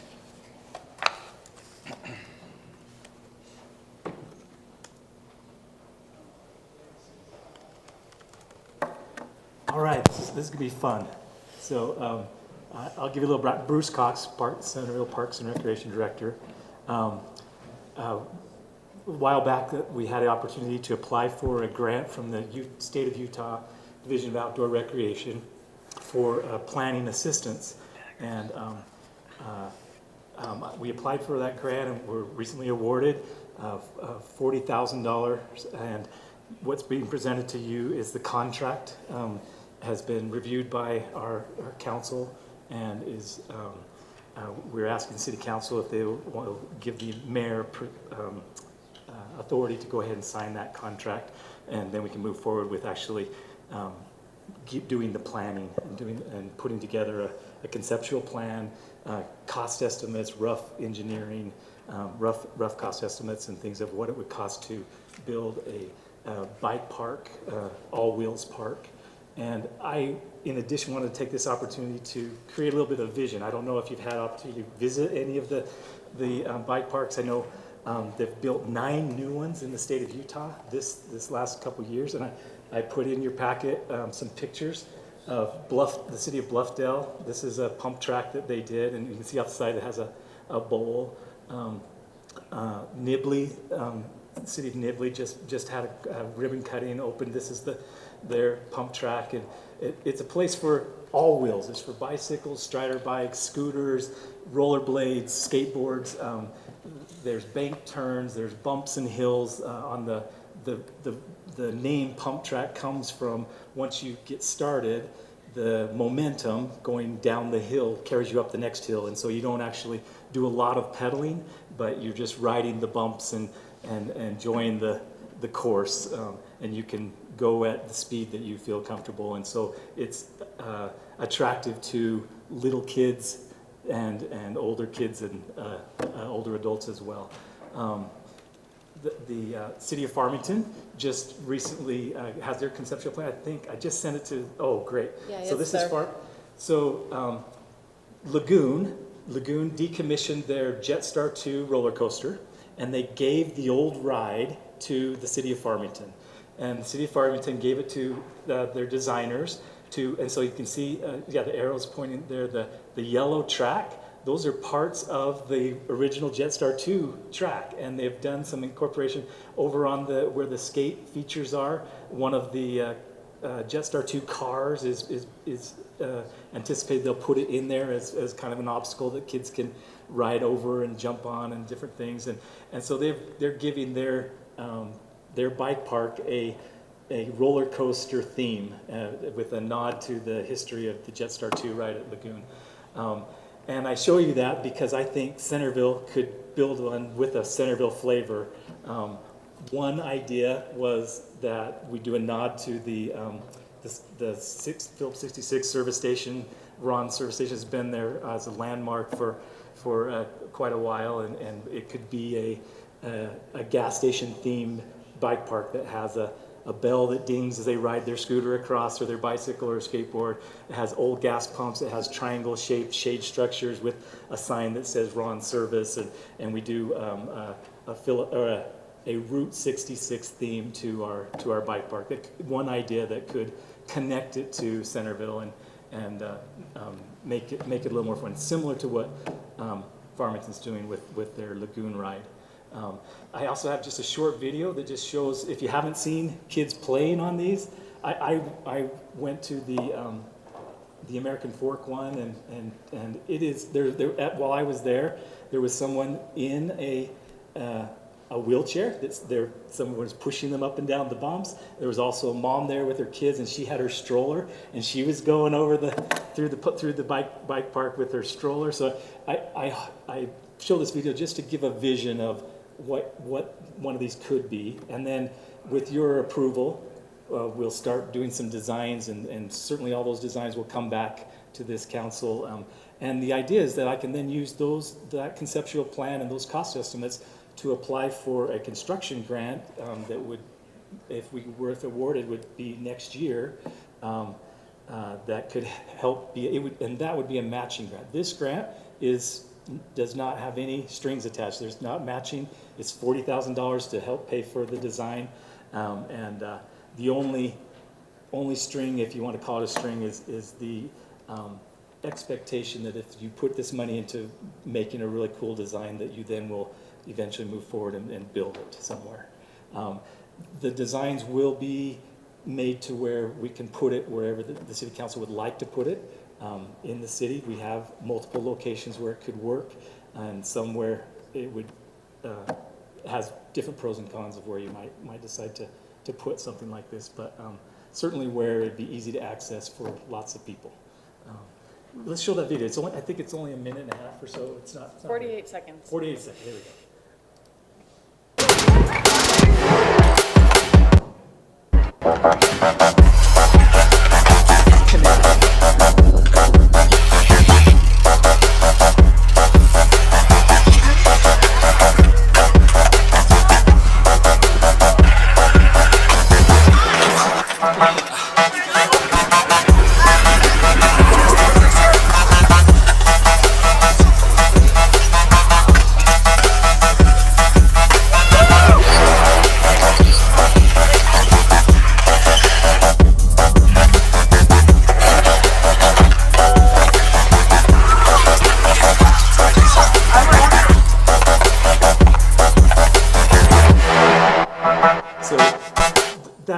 That's 48 seconds of show-offs that obviously have spent lots of time practicing and doing tricks and things.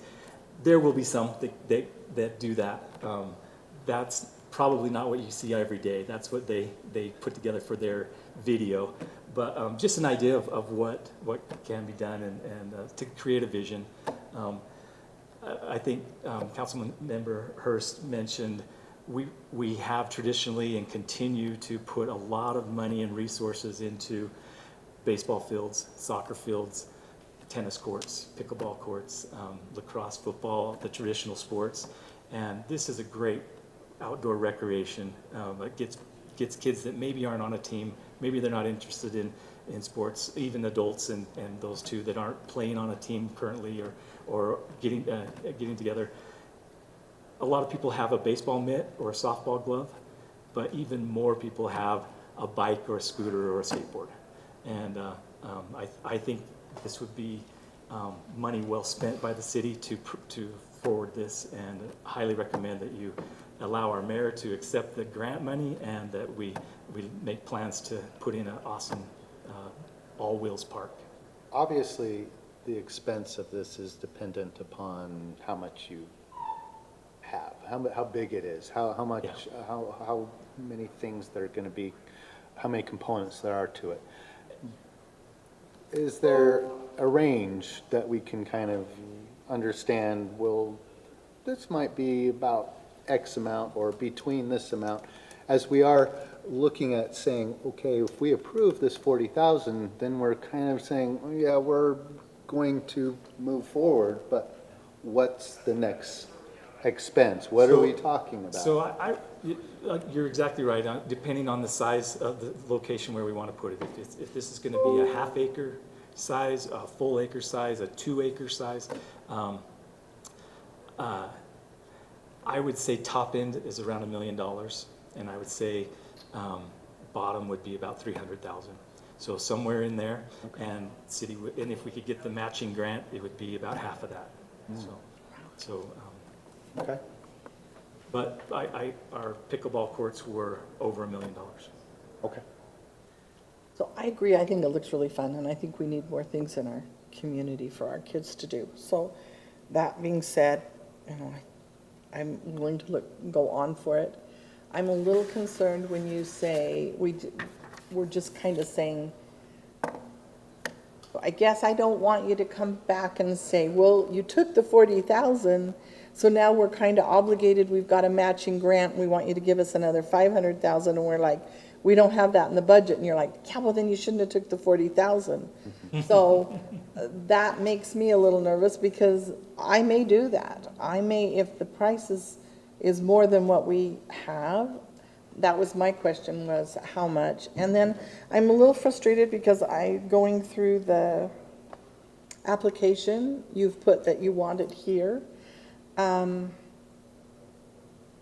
a little concerned. I've worked very hard, as you know, this has always been our passive park. This is our only place. Somebody said to me it was underutilized, and I said, but you'd be surprised, because this is the park that's used for reunions, high school reunions, any kind of church activities in our community. There's so many things that can take place that's the only Bowery that we have that's big enough to handle those. And if you put this right next to that Bowery, they're not really compatible with the family reunion, the school graduation. We have a lot of preschool graduations. We have other school graduations there. I mean, you know, Bruce, we get it booked and probably used even more not booked. But I know that usually every Friday night, every Saturday, and every Sunday, you got by there and there's a big party there. So I have a concern with that. My other concern is we're really dwindling in the kid department in this area, which makes me very sad. And so I'm concerned that we did that. Whereas if we could put it down by community park, where you take your kids to play baseball or football or soccer, you've got little ones that could go and play on this, as opposed to here, this is the only thing you're going to come here to do. And we could even lose our school here due to the lack of kids.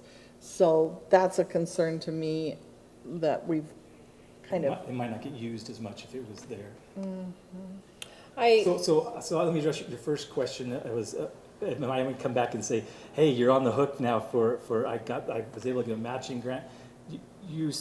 I would never ask for money that the city doesn't have, for you to do something or spend money that the city doesn't have revenue. I believe we would make some different design options that could make it fit within what the RAP tax brings in, and also with different revenue sources as far as what the city would be willing to put towards that. I think you're, and even then, if you decide, hey, this isn't a year for it, we've got other priorities. This is something that could. A conceptual plan or design work that could, the only thing that would change would be maybe cost estimates would change with materials and things like that, but it could sit on a shelf. It could sit on a shelf for a year or 2 years or a couple years until the city felt that was okay, now that becomes a priority we would like to move forward with. So I don't think, hopefully that answers your question, in that there's no strings attached. This is $40,000 to do a conceptual plan and cost estimates and some rough engineering, and to have it ready for. One of the requirements for applying for the other grant is you have to have a conceptual plan, and this gets that part done. I'm for it, like I said. So we I can't think even it would be apply awesome. apply for the matching grant for building something unless we have a conceptual plan and we have cost estimates. So this helps us get the baby step that far along. As far as location, that's one of the things that we will tell our designers. We would like you to consider this site, if the city council wants to decide on a site, and tell them this is a site where we want to put it up front. That will may make it easier for them to know what they're working with. If you'd like them to say, design it so it can be put in a couple different sites, we'll decide later where we're going to put it.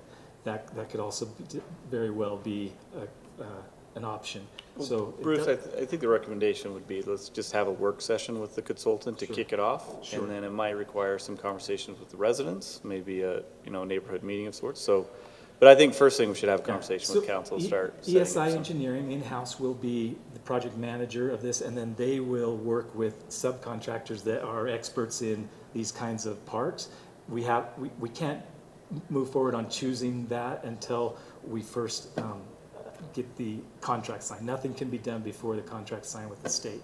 So this is the first step for that, is to get that signed. Once they get that back, then they say, okay, now you can start choosing designers, you can start having work sessions with those designers, you can share your vision, and they can create vision however you want. So hopefully, did that answer your question, Councilman Meekum, the questions of location and cost? Okay. Was there a third one? I know location, cost, and wanting to keep the park a quiet, passive park. Is that? And we're running out of kids. I can't help with that. I pass. Well, I can tell you how we can help with that. We need amenities that bring families in. That's what they want. That's true. There's a lot of young families in Farmington. That's true. You have a fun bike park like this. That's a great selling point to any one of those houses. We have to support that if we want them to come. Like, this is walking distance to this historic district. They all left because they didn't get to see my presentation, but that's walking distance to the historic district. It is, and I'm gonna. Every one of those kids would ride their bike and scooter over there to play. I'm just gonna. I've said this on record before, but I'm not sure that I understand why we want a passive park. They should be getting used, and I agree that lots of people use the pavilion, but I don't see a lot of the other land being used. If I'm planning a family reunion for my family, I'm looking for pickleball courts, and I'm looking for pump tracks. I'm looking for what can everybody do once we get there. Is there a disc golf course? Is there a pump track? Is there a pickleball court? Is there volleyball? Right. Can I do those things at my family reunion or with my high school reunion? Is there fun stuff for everybody to do at this place? That's what I look for. That's what we do too. We don't go to a park that has a playground. We're gonna go somewhere and I will say this about these pump tracks. My son lives right next to the Nibley City pump track, and it is incredible. There are older people riding that pump track. There are tiny little kids. That's how we taught my little guy to ride a mountain bike, and he's now 9 years old and riding mountain bike trails like a beast. And so this is a really great opportunity for little kids, and mountain biking is huge at the high school. I'd be happy wherever it got built, just like the pickleball courts, but I do see benefits to the city in that we already have parking lots that are lit. We already have a police station next door. We have a fun historical landmark that we could highlight. It could make a great connection between our city hall and our museum and our park. So I disagree. I think it'd be great, a location for it. I think the neighborhood would love it. I think all their property values would go up. I think there'd be young families looking to buy houses in this area. I don't think it was a noisy, like when I was at the Nibley City one, I mean, there was, probably similar to a playground. No, like they put loud music to the video, school. but it's some laughing and some, that was not how okay, so that was crazy town compared to the Nibley City. Now, maybe it'll get more crazy, but. I've visited a couple, and it is. They're moving a lot slower. You don't even know what these people are on it until you can see them. There's not a noise element to it. And they're moving a little slower, because there's a lot of kids. Family reunions, those are noisy. I don't know, we might want to consider curbing the family reunions, because they're pretty noisy. No, I recommend that you allow the mayor to sign the contract with the state and take this money and put it towards building a really fun all-wheels park. This is Councilman Banger. I'd just like to say I'm favorable to moving ahead with the concept design and seeing where we would be with costs especially. I do want to caution that given the financial position the city's in, that we've heard as we're going through budgeting in all areas and issues right now, there has been a substantial amount of revenue contributed towards Parks and Rec, and is timing appropriate? Can we afford this? And I do think it hasn't been brought up at all, but maybe an evening, if this is super close to highly residential, concentrated area and homes, evenings, I think the attraction of this to a little older children, adolescents and partiers, the impact is probably much different than it is during the day when young children are out there with their moms learning how to ride a bike. So just I'm favorable to to the grant we have available, but I would caution staff to get too excited. We've got to carefully consider if we can afford this. But wouldn't the funding come from the rack Yeah, tax, it would be which funds is that can restricted to those types of Right, projects? you can't use that money for anything but parks, recreation, and arts. So you're restricted to using those funds for things like this. I'd also say if we had a place for, I know the teens are spending time at the pickleball courts, providing some options like that, even if it is in the evenings, is important in the fact that it sort of keeps them out of trouble. And I'd still recommend you keep all your same park ordinances, it closes. Yeah, I mean, you gotta have the quiet time, right? Closes at 10 o'clock. The at lights night, go yeah. off and. Yeah, I don't think you'll have an issue with that. If they do, the police station's next door. Well, and if we did That consider might be the this, best place to have it. with the we police station do next still door. need to decide, I mean, it was like with the pickleball courts, we've got to decide what's going to happen with this building and the area around it. I mean, I don't want to build it and then have them decide to build the. Sure. We've talked about that, and I think you're referring to a public safety building and. Or a new city hall, or, I mean, I know there's a lot of, we need to decide that before we. I do particularly love the nod to Ron Randall's gas station, especially if it is in this area, just because that's such a fun historical Could be really fun. memory. I in one of my reports, you might have noticed there was a picture of the Kittyland ride at Lagoon that was opened in 1960, and it had the same exact design as Ron's service station, and I think that would be a really fun thing to put into the bike park. Yeah. It hasn't been brought up, though, that we're also pretty close proximity to a pretty nice one up in Farmington. Yeah, we could just, as a matter of fact, we could even just offer this grant money to them and let them build it. The only issue I would say with that is that you've got to load up your bikes and put them in a car if you're taking little kids. And I appreciate the fact of having amenities that my kids can just get to. I feel bad that they beat us. Even by themselves. I was hoping we would be the first city in Davis County to get one. And unfortunately, Farmington has a different revenue stream, and they're getting theirs first. We had to drive our kid to Draper to find a pump track at the time. So even if we have two next door to each other, these are well-used, well-loved. As far as I know, there's still not another one in South Davis County. This is just, and Farmington's will be at least a year before theirs is ready to go. Yeah, so there's not one close by.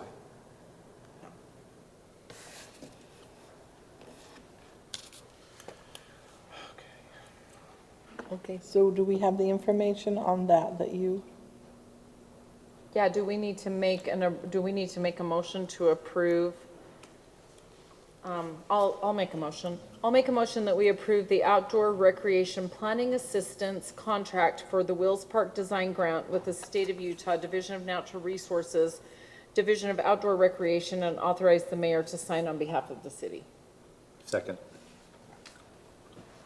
If you want, you can authorize the mayor pro tem to sign it tonight Great, since the mayor's out of town. I'm going to amend my motion and state that we'll have the mayor pro tem sign on behalf of the city, so we can get that rolling. Do we want to start, Brian? Does he I want? will second the amendment as well, and I will then say aye. Okay. Aye. Aye. Aye. Pretty sure Shaylin Are you is still gone. there, Councilman Heyman? Yeah, I think she's gone.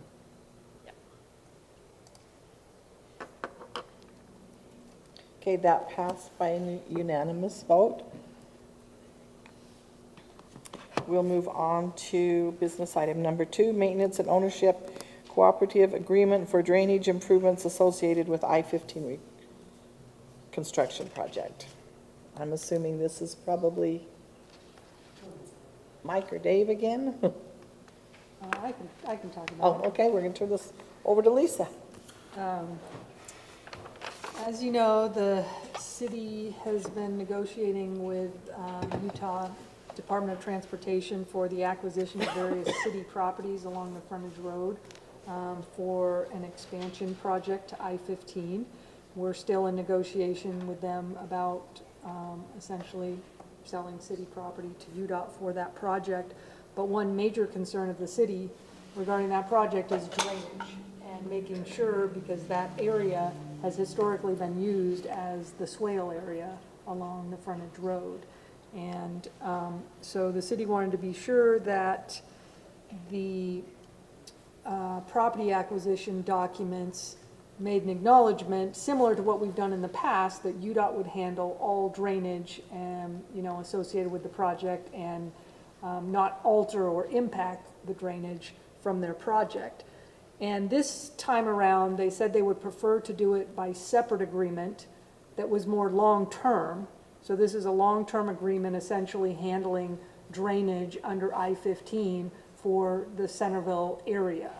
And so we felt like it was acceptable to have these, property agreements as long as we had this drainage agreement in place.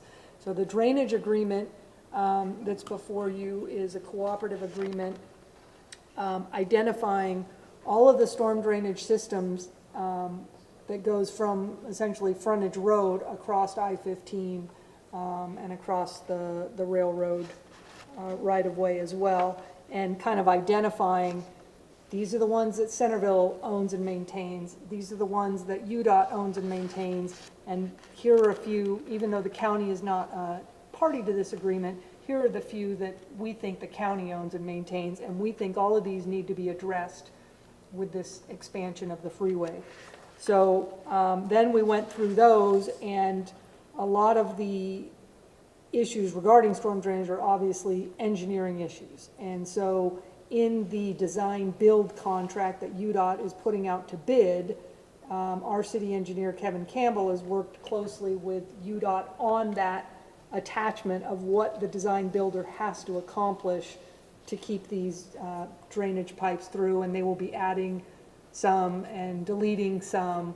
And so this agreement very much relies upon what we're calling Part 7 to UDOT's design build RFP, but essentially that Part 7 will be Exhibit A to this agreement for the portion in Centerville, saying, yes, you need to do everything, UDOT, you need to make sure that your contractor will perform everything in Part 7.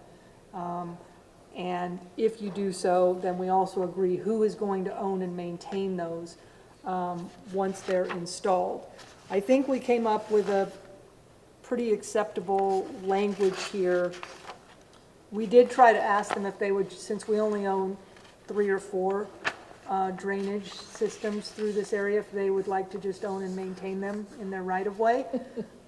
We tried, but they said no. But they basically said that UDOT will maintain the structural integrity of city facilities within their right-of-way and under the freeway, but the city maintains the inside of those pipes. So I think it's a good compromise that they understand if they put too much weight and that causes damage to our pipes, that's their issue. But if the pipes get clogged, that's our issue. I felt like that was a huge, awesome deal for us. I was like, we absolutely should maintain the inside because that's the part. But I agree with you. I would have been saying, hey, if you do something crazy in your right of way that we can't control, that would. Right. So I was very pleased to read that. It's very difficult to access them. We're not going to be able to access. So right. I think Kevin did a really good job negotiating with them and following up and making sure that it was a very detailed exhibit, and it has been amended. So I think that this is a reasonable agreement. And so at this point, we're still working on some language to paragraph 4, I think, regarding our right to inspections. Again, they believe that we don't need inspection language in here because it should be part of the construction contract. And I said, okay, show me where it is in another contract, because there's a lot of overlying contracts here, And if we're adequately protected to inspect during the construction of facilities that will be later turned over to the city, then that's fine. But, so anyway, so we're recommending that you approve this agreement, but you'll see the additional language, subject to the city attorney approval of final contract revisions and city engineer approval of Exhibit A. So we just want to make sure that there are no more amendments on Part 7 to the RFP, so that it's exactly the same as this agreement, and that we have the inspection and field review language that we want. But I think Kevin and I can handle that if you're acceptable to approving this, subject to those final corrections. Okay, I really appreciate the staff and all the work you've gone into this, and I'll be honest, I'm just having to trust all of you because I do not have the education that I would need to really understand all of this, and so I really appreciate it, and I put my trust in staff. Yeah, and like I said, I think Kevin has done a lot, and we've also done a lot of the modeling for, you know, the drainage systems in this area, so we appreciate his work on that, and Brant was involved in all of the meetings as well. So, and we appreciate, I think UDOT was good to work with, as well as their consultants. They spent a lot of time with us. I don't know how much time other cities are giving them, but I felt like they gave us, you know. Thank you. Do we have any other comments? I was just gonna say, I really do appreciate staff. I agree with you. I think UDOT they have a great project manager on this project, and I feel like he's been just pretty awesome to work with, but obviously you can tell staff and Kevin were involved in the nuts and bolts of this agreement, because it really does protect the city on many fronts. So really, thank you. Well, the concern, of course, was if you're going to take away some of our swell, then the offers that they're offering us for the land may not compensate for the infrastructure. So the offers were just for land and not necessarily public facilities zoned land, and not accounting for our drainage system. So if we need to reconstruct drainage facilities, then the offers are way too low. And so that was the conversation that led to this, to make sure we get our drainage facilities taken care of before we accept the lower amount, essentially, the public facility zoning of the land. And so this had to happen first. So offers will more than likely come at the next meeting or the first meeting. So this is, in a sense, that was my question, is are we getting, or if we approve this, which again, I think I agree with both of the other council members here and the work that's gone up to this, but are we saying that this is going to then affect the price that we can get for our own land? Is that fair to say? The price they're offering us, and we'll discuss, is now a reasonable offer of what they're offering for the land and the easements, because they are investing, at one point, Kevin's estimates, I don't know if it's changed, was approximately $10 million in drainage infrastructure. I remember that. So I think we're doing pretty good. Yeah.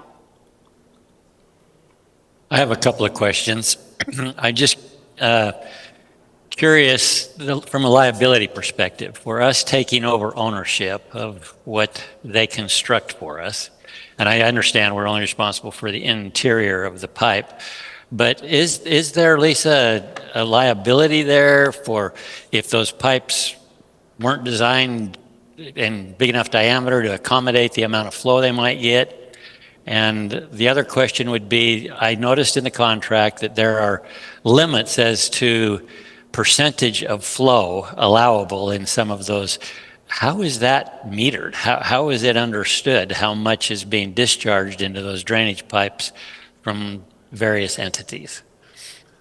Yeah, on the discharge, it's probably a Kevin question, but I'm assuming that it depends on the intake, you know, so it will only discharge at a certain rate into the pipe. Aren't we modeling? Yeah, so I'm assuming Kevin's modeling Yes. this and providing the sizing Correct. that's appropriate. So Kevin has modeled it and accounts for, UDOT has its own drainage that it wants to account for in the pipe, so that is also factored in. So there's a certain flow UDOT will require, the city will require, and even potentially the county. So all that's being factored into the modeling, and that's what they're sized for, and they're sized for future, right? So they're not sized for what our needs are today, they're sized for future. How far into the future did we go? 30, 40?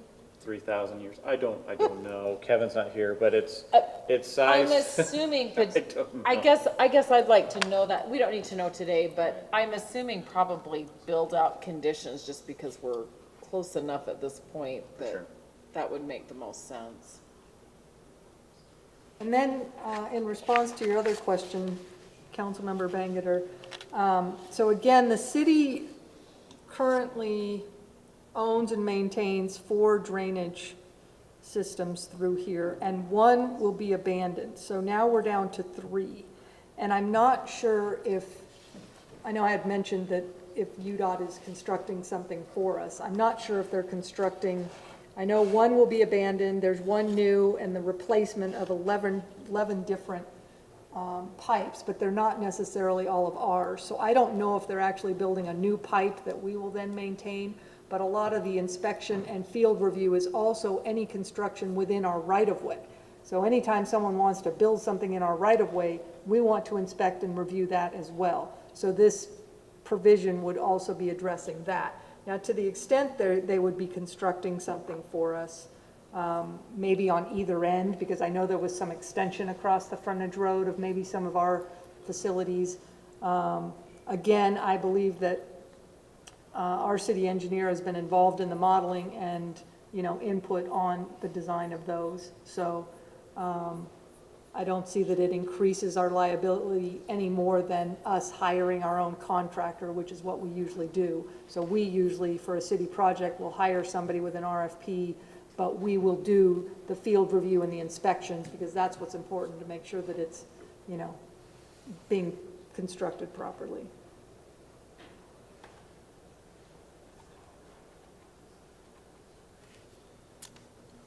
Okay. Do we have any more questions? If not, do we have a motion? I'll make a motion that we approve the maintenance and ownership cooperative agreement for drainage improvements between the city and UDOT for drainage improvements associated with the I-15 reconstruction project, subject to city attorney approval of final contract revisions and city engineer approval of Exhibit A. I'll second that. We'll start with our voting with Councilman Plummer. Aye. Aye. Aye. Aye. That being unanimous with 4.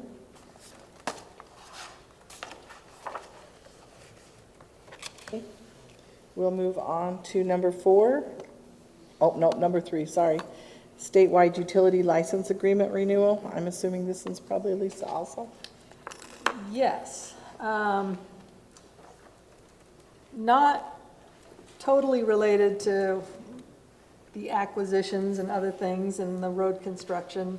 UDOT notified us that our statewide utility license agreement with them expired in May. I do think it's related, because I'm assuming their attorneys are looking at all contracts since they're coming through and doing a project in our area. And so we have previously entered into this agreement. It's a 5-year agreement, and it's essentially allowing, it is referring to the construction and maintenance of city utility lines in their right-of-way. So it's essentially their sort of franchise agreement for us to have our facilities in their right-of-way. And it's a master agreement, and just in looking at my records, this goes back probably at least to 2016 and maybe 2011. So we have just consistently entered into 5-year agreements allowing our facilities to be in their right-of-way and what we have to do to construct and maintain in their right-of-way. And so I think they just realized that this was expired and that they wanted us to renew it, but they also have a new form that they're asking everyone to sign. So this is their newer June 2026. So I suspect that's probably why they waited until now. They just wanted to give us the new agreement, and then we renewed that. I did go through the new agreement with our older agreement, just to see what had changed. And I did highlight one of the changes in the staff report, which is rather than going 5 years and automatically terminating, they now have a provision that says the first term will be 5 years, and thereafter it's automatically going to renew for 5-year terms unless either party, you know, moves to terminate, which we wouldn't want to do. We want to keep our facilities there. So anyway, I think that's a better, it's a rolling, we will, and so we don't have to continually renew. But it's fairly similar. They just, it appears to me that they changed most of their boilerplate provisions. So their indemnity provision, their noticing provisions, they updated the term, and then they added an entire paragraph at the end that has a waiver, assignment, venue, interpretation, all of the standard boilerplate that was not in the previous agreement. So all of these amendments are acceptable to me. They did mention that they were not really entertaining any amendments, but they are acceptable even given that direction. So staff is recommending that we renew this. We told them in good faith we would bring it to the next meeting, which is this one, so that we can get this one out of the way and off their plate. Okay, do we have any other questions from Lisa? If not, once again, I want to thank Lisa. She's done an awesome job, and ask for a motion. Make a motion to approve renewal of statewide utility license agreement with UDOT for the operation, construction, and maintenance of city utility lines and related facilities within the state right-of-way, subject to staff review and finalization of city contact information. Second. Okay, we'll take a vote, starting with Councilman Plummer. Aye. Aye. Aye. Aye. That's a unanimous 4 vote.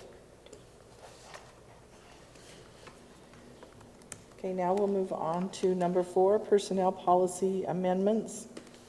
Is this Brant or Bryce? Bryce. Wake up. Bruce was distracted. I was talking Parks and Rec, so there you go. Got me distracted pretty quick.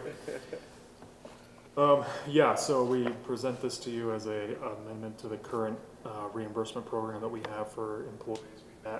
We have an employee review committee that meets and discusses city policies and just some ideas and concepts about making life better here in Centerville for employees. And this is something that we've talked about for the last couple of years, so about increasing the reimbursement for employees. Currently we have, I can't bring my phone up on me, but just 13 employees right now that are using the reimbursement for this specific program. We're hoping that we could potentially pick up a few more employees. Even if we went up to 7 more than we have right now, we still would be within budget of what we've currently budgeted for, so it wouldn't be an extra expense. So, A little background, the history of this, when it was first implemented and introduced and adopted by council, was to tie that annual reimbursement to what the cost of South Davis offers for a single membership. So there has been multiple increases to South Davis annual membership fees, and it's listed here in your packet. South Davis is currently $32.48 per month for an individual. So again, we're getting closer, but we're not 100% there, but we're just trying to close that gap a little bit. Is this, so it says $360 a year or $32.48. Those two they don't calculate together. Because It's it's- either $389 or it's 30. What? Well, you get a 32. discount You get a discount if you pay the in whole your year. full price. Okay, so Yeah, if you you pay pay it per for the month. whole year, okay. Just, I didn't know if they were charging some fee, you know, oh, you use your debit card, you gotta pay a little fee or Right, something. and so the proposal is to go to 300 per year, Okay. even though South Davis is currently the Have 360. we already budgeted for 300 a year, so we're okay that way? Like I said, we have 13 employees that are currently using it. If we were to add up to 7 more, we'd still be within that. You'd still be budget within line. the, okay, so you plan for that, perfect. Okay. I'd like to ask, don't most insurance policies offer wellness incentive policies with clubs like this? I mean, I know mine does. I'm older than all of you, but is that something that our employees need, or isn't there participation from health insurance? Yeah, so it's a great question, Councilmember Banger. I do get a discounted rate through EOS. Instead of the $30 a month, I pay $25 a month. So there is a corporate paid discount through through Intermountain Health that I get. So each one of these, so VASA's part of that. Not everybody's part. Orange Theory, I do believe, is part of that as well. So you do get discounts when you go through our health insurance, but it's just that, it's just a discount. It's a discount, not a reimbursement. Correct. Oh, I'm So the glad other- they did that, because it was Yeah. nearly impossible to get reimbursed from some of the health Yeah. insurances. So even the $5 to $10 you see in a discount is very helpful. But again, when we reimburse, so if I do get a discount or I pay the EOS $10 a month, then I only get reimbursed up to $120. You get reimbursed what you paid up to Correct. 300. So I have to document and prove how much, the cost was. I see. We also have And then- employees that aren't on the city's health insurance, and so this is a nice benefit for them because like my wife's health insurance doesn't have a fitness program, and so having this reimbursement is really helpful. Is it for the And then- employees only or their infant? Just the employees. Just the employees only. And then another question. We had a fine presentation a meeting or two ago from South Davis Rec, and and they identified how they're partnering with the city. We're the second largest contributing city to the rec center. Have they been approached? Is it reasonable to think maybe they give an incentive for a highly participatory city that our specific employees might get a little discount towards a wellness They're program not like really that? operating at a profit. Yeah, so They're I just- will share the conversations, at least when I started, were happening. There are some challenges. Again, it's the perception of employees getting a better deal than what's available to the everyday resident, right? So there's always that concern too. And any time an employee receives a benefit, it potentially could be a taxable benefit, so the employees pay tax on that fringe benefit. I don't know how it works with an outside entity and how that, but they have been approached and discussed, and they're not interested in that. So we have not explored any further, at least in the last 5 years, we haven't talked about it. But doesn't answer your question, it just tells you some of the frustration. Yeah. It identifies frustrations, but yeah.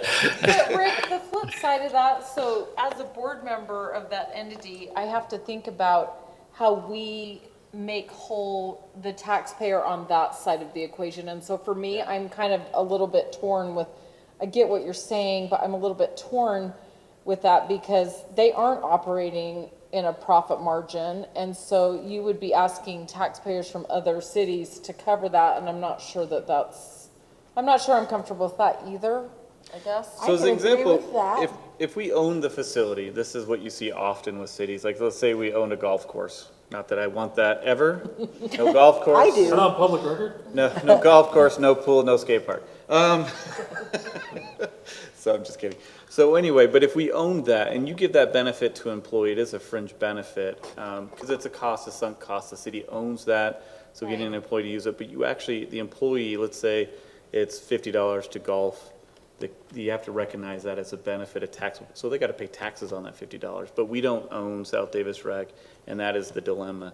Residents don't have the same access that we do, and they're a separate entity. At that, I wouldn't want the taxpayers subsidizing employees getting a discount if it wasn't necessary. So Yeah, this isn't just a free money type of thing. They still have to go in and get an annual physical, which we want all employees to do, just as part of their yearly checkup, as part of their health insurance plan. But they have to have that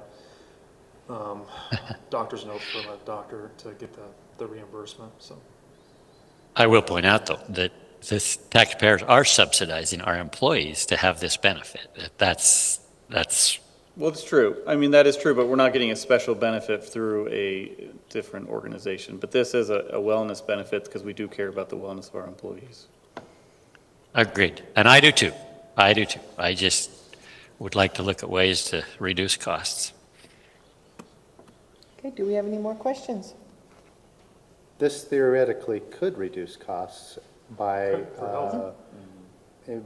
promoting less health healthy. insurance Right. and Well, less it's promoting increases. Well, and Less people coming to work yeah, because yeah, they're healthy. Coming more to work. You're Working gonna get more productivity out So- of somebody who's exercising. Like, I see the benefits of exercise and people being healthy, and I think that this is a good way to incentivize our employees. So I agree there's a cost to it. I do appreciate the ability to show that that the city is concerned about lifestyle and balance, and so I'm supportive of it. And I think it's nice to get it maybe just a little bit closer to what South Davis Rec Center would cost, so. Do we have any idea, comparison cities, what they're doing with their employees on wellness programs? I'm not sure when to go down that. I mean, yeah, we do have some comparables, but we're by far one of the lowest in reimbursements. Farmington is $1,000, but theirs is very broad. It includes like hobbies and health and stuff, and so there's a lot more other things involved. That's the hobbies we've talked about during the budget session, did where you talk want to about buy that. Legos with that $1,000, you can go buy Legos if that's what is your hobby or stress reliever. Fun benefit. So we're not arguing for that. We're not proposing that. Let's keep it at gym memberships. Okay. Do we have any more questions? Okay, can we get a motion? I'll make a motion that we approve resolution number 2026-21, increasing the employee wellness incentive from 200 to 300 a year, up to a maximum of 20 employees participating. Is that, maybe I don't want to say that. If we had more than 20, does that? We don't have right now, but I mean, Your that would put us budget's at, that would for put us at, 20. That's a first come, first serve. which yeah, is it's a not where first come, set first up. served type. Okay, so I'd say just max it at 20 employees for now, and if you get more than that, let us know. Yeah. How's that? Yes. second. I'm just trying to keep the budget to You a capped set it. Well, amount. we'll just I- do a budget amendment if Right. more people sign up. If we have more than 20, we'd come to you for Yes. election. Okay, I that's think fine. that's fair. Okay. Jennifer, you're looking stressed. Do we Well, need to that's do okay. Who something different? seconded it? Councilmember Plummer. Okay, thank you. I don't want to stress you. Yeah, I can roll that back. Sorry, getting Okay. getting a little excited here, I guess. Okay, we had a motion and a second. Brian, we'll go to you for your first vote. Aye. Aye. Aye. Aye. 4 unanimous votes on that. Thank you. Thank you. We'll go to the summary action calendar. We have the bond reduction for pastures Phase 3 and Public Works vehicle purchases. Do we need any questions or any comments on any of these, or are we ready to pass them? On the Public Works vehicle purchase, may I ask a couple of questions? Yes, you may. One of the items is a F-350 one-ton Ford truck. I'm just wondering, who in the Public Works Department is that for? What vehicle, what individual is having their vehicle replaced? The reason I'm asking, an F-350 is a heavy-duty pickup. It can carry heavy loads. It's made to have heavy loads or tow very, very heavy vehicles.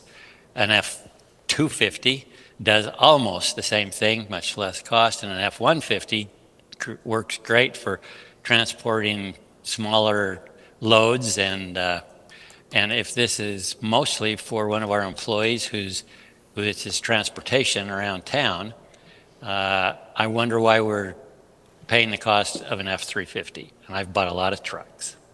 Mm-hmm. So yes, the F-350 that this will be driven by is our lead water operator. It'll be Jace Witherby. The reason we've gone with the 350 is just a number of years ago when we went into this different way of doing our trucks, when we did this rotation program that a lot of you are familiar with, not only to enhance our resale ability, but it just simplified a lot of other expenses that we were having. So what we did is we went to a large enclosed trailer. And so this truck is able to adequately transport this large enclosed trailer that is singularly equipped with all the equipment that our water department would need in any kind of an emergency situation. Also, we do currently have our vac trailer that we use, which is very heavy, and this would be a vehicle that would be utilized to transport that specific trailer. Are most of the other employees, Dave, vehicles sufficient in size and load capacity to transport those trailers, or just a few of them? Just curious. Just a couple of them. A lot of the others are in that, what you call 250 range, 2,500, 3/4 ton pickup. A lot of them would be capable of taking the enclosed trailer, but not so much when we get into like this vac trailer that we sometimes use on the different activities that they have. Which oftentimes, when that need comes up on those occasions, the individual with the larger capacity truck could use his vehicle to tow that. I'm just looking, Dave, do you feel comfortable that for the individual this is going to, an F-350 is necessary? I do. Also, one other comment you had, as far as the cost difference, if you were to look at the cost difference, where we do have the state pricing. The cost difference, if we even look to one that we did a year or two ago, the cost difference between what would be a 2,500 or a 250 as opposed to this 350 is negligible, within $1,000 to $2,000 to get an upgrade to this heavier duty vehicle. And the resale value for this actually would end up being a lot higher. But we do typically stay in that 3/4 ton as opposed to this larger one for the rest of the water employees. Okay, and gas consumption is much higher in a 350 too. The other, well, I'm good. I wanted to understand that. The other thing, I noticed we're purchasing those from Young Automotive. Does the city pay, how does that work with the state financing? Do we pay sales tax on those purchases? No, we don't. Okay, then that answers my question. I was going to say, if it's through Young, we have a Young Power Sports. I wonder if their company could work the paperwork through that entity, wherein Centerville would get benefit of the sales tax. But if we don't pay it, it's a moot point. Yeah, that's all I noted. Regardless of where we've shopped many other places throughout northern Utah when availability and that was also a challenge. But yeah, we don't pay sales tax on any of these vehicles. Okay, thank you. Okay, thank you. Have any other questions? If not, I'll ask for a motion on the summary action calendar. I'll make a motion that we approve bond reduction number 1, which is the final with no warranty required for pasture phase 3 in the amount of $2,500. And also that we approve the Public Works vehicle purchases, which are a Ford Super Duty F-350 in the amount of $50,610, and the Ford Transit in the amount of $50,978. I'll second that. Go to a vote with Councilman Plummer. Aye. Aye. Aye. Aye. Thank you. That goes unanimous, all 4. Now we're going to go to the minutes, and I'm actually going to jump down and ask for a motion to pass July, or if we have any changes on July 21st work session meetings and July 21st city council meetings. Let's do those two on their own together. Okay. I have a suggestion for the July 21st council meeting.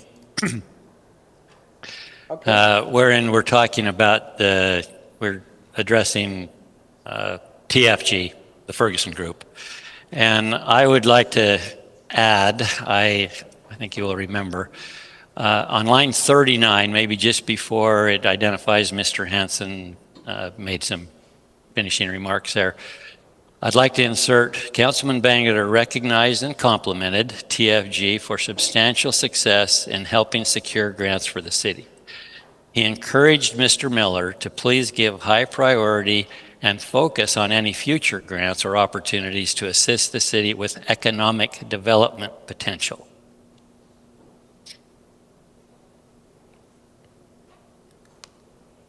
Okay, is that all right with everyone? Is it possible, Councilman Banger, to email those comments to Jennifer? So she has it. Councilman Bangeter, can you hear that? Can you email those changes to Jennifer? I can. She can listen to the audio. It's quicker than I can type it up, but yeah, I can do Do you that. not have it typed up already? Yeah, not typed up. I've got it written here, handwritten. I'll take a picture of that. Can I do that and text it to you? Whatever. That would be great, that's thank great. you. Okay. Okay. If that's okay with you guys, then you can approve it. It's up to you. Want me to read it again? No, that's okay, I think we can, do you want to I make was a gonna motion say, to approve I'll make a that? motion that we approve the July 21st work session and city council minutes with the recommended changes from Councilman Bangerter. I'll second that. All in favor? Aye. Aye. Aye. Aye. Okay, now let's go back to the June 2nd closed session minutes. If we have anything major changes in this, because it's a closed session, we'll need to go into a closed session to talk about that. The So, red lines from Councilmember Bangerter and Councilmember Hayman are attached to your packet. They're marked confidential, so you would have had to view them in the board portal. If you've reviewed those and you're okay with all of the red lines, then you can just approve them here. If you feel like we need to debate or discuss it, then we would have to move into a closed session. Should I?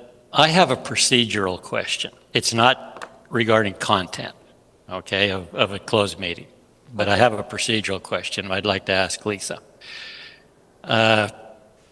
Regarding corrections, additions, inclusions for a closed meeting minutes, I was directed to make any such recommendations to staff, including the city manager, attorney, and recorder, and another council member, and that was to preserve confidentiality and discussion outside of the meeting, obviously, totally support that. Another council member, according to what was related in a correspondence to all council members, was asked by the attorney, according to her, to send those suggestions to each council member and remind them it would be inappropriate to discuss any of that outside of a closed meeting session. There were two different procedures there, Lisa. I'm just wondering, I don't understand the procedural difference. Yes, and thank you. I did receive an email from Councilmember Hayman over the weekend and was responding to her on Monday. And you're absolutely right. I did not give the same advice to her that we had agreed upon in the prior meeting, so I apologize, and that's my mistake. I did not necessarily want to get in the middle of the minutes debate, but it would have been better to just suggest that she send those to the city recorder. So I apologize, and I think in the future, that's a much better way to do it so that the entire council gets the closed meeting minute corrections in a private privilege package rather than an email. So that's on me, not Councilmember Hayman. Thank you. okay, thank you. So are we okay to go ahead and approve these minutes? Anybody got a problem with it now? Just Okay. with the spelling of my name, and that's it. Okay. Oh, yeah. Is that my bad? I like how he's just nonchalant about it. Did I put a B in it? Yes. I'm so sorry. New occupation. Fix that. I'm sorry that I'm finding that so funny. I'm sorry. Thought you caught it. No, it's all right. How could you It happens. assist it? It happens with your name, doesn't it? I've had my name my whole life, and that's not the first time. I will fix that. Sorry. I'll make a motion that we approve the minutes as outlined. Second. Okay. Take a vote. Councilman Plummer? Aye. Aye. Aye. Reluctant, aye. Thank you very much. On that, we'll move on to the financial report. It's a quarterly one, and so I think Nate wants to come up and dance and sing for us.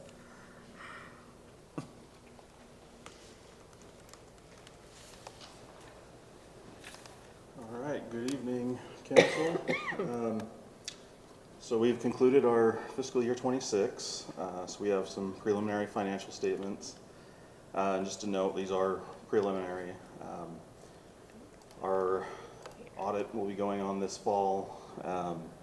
So in preparation for that, we have many adjusting entries, invoices that are still coming in, accruals, journal entries, etc. So there will be some adjustments to these. These are definitely not the final numbers, but for the most part, it gives us a pretty good picture of where we ended the year. So to start looking at our cash position, I know we had kept an eye throughout the year on the Parks Fund because we had that debt payment to make. So we had put a pause on our projects. So I'm happy to report that we did sufficiently save for that, and we're able to make our debt payment with no problems. And then the other item I wanted to note here was our UTOPIA fund, that we received our annual rebate from UTOPIA in June. So that's why you see that big cash difference. And then I didn't make a note of it, but the other fund that we were keeping a close eye on was our recreation fund, and you can see they ended with $23,000. So if you remember back to our final budget amendment, I had requested a potential transfer between our general fund to our rec fund if our cash balance got low, but it's looking like we're not going to need that, so that's great. Okay, if we want to go down a couple pages, we can look at our general fund revenues. First, you'll see our sales tax.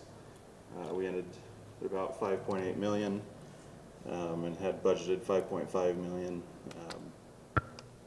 So that was great to see for sales tax, and we're about $200,000 more than we received last year, which is great. Our total revenues in the general fund is the 13.6 million, which is an increase of about almost $500,000 from the prior year. So we came in almost right at what we had budgeted for general fund revenues. Looking at our expenses, as it sits right now, we have about 12.8 million in expenses, which is 94% of what we had budgeted. So we did not, as of right now, we did not spend our allotted budget, which will help our potential transfer to the capital projects fund. And as it sits right now, we have about $794,000 of net income in the general fund.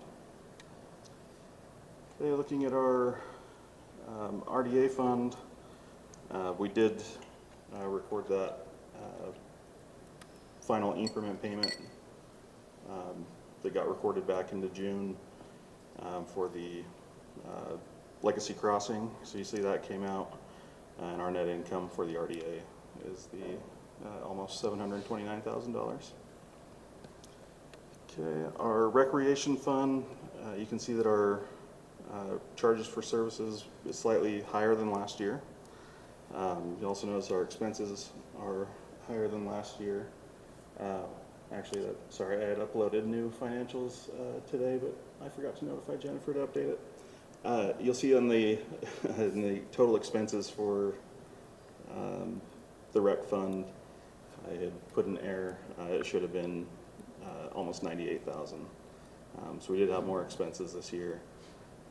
So that brings our net income to basically breaking even for our rec programs. Okay, looking at our RAP tax, our revenues are slightly higher. Nate, I'm sorry, I'm looking at a real small screen. Can you tell me which pages you're on as you move along? Is that 4? 5. We're on page 4 right now, yeah. Yeah, page 4.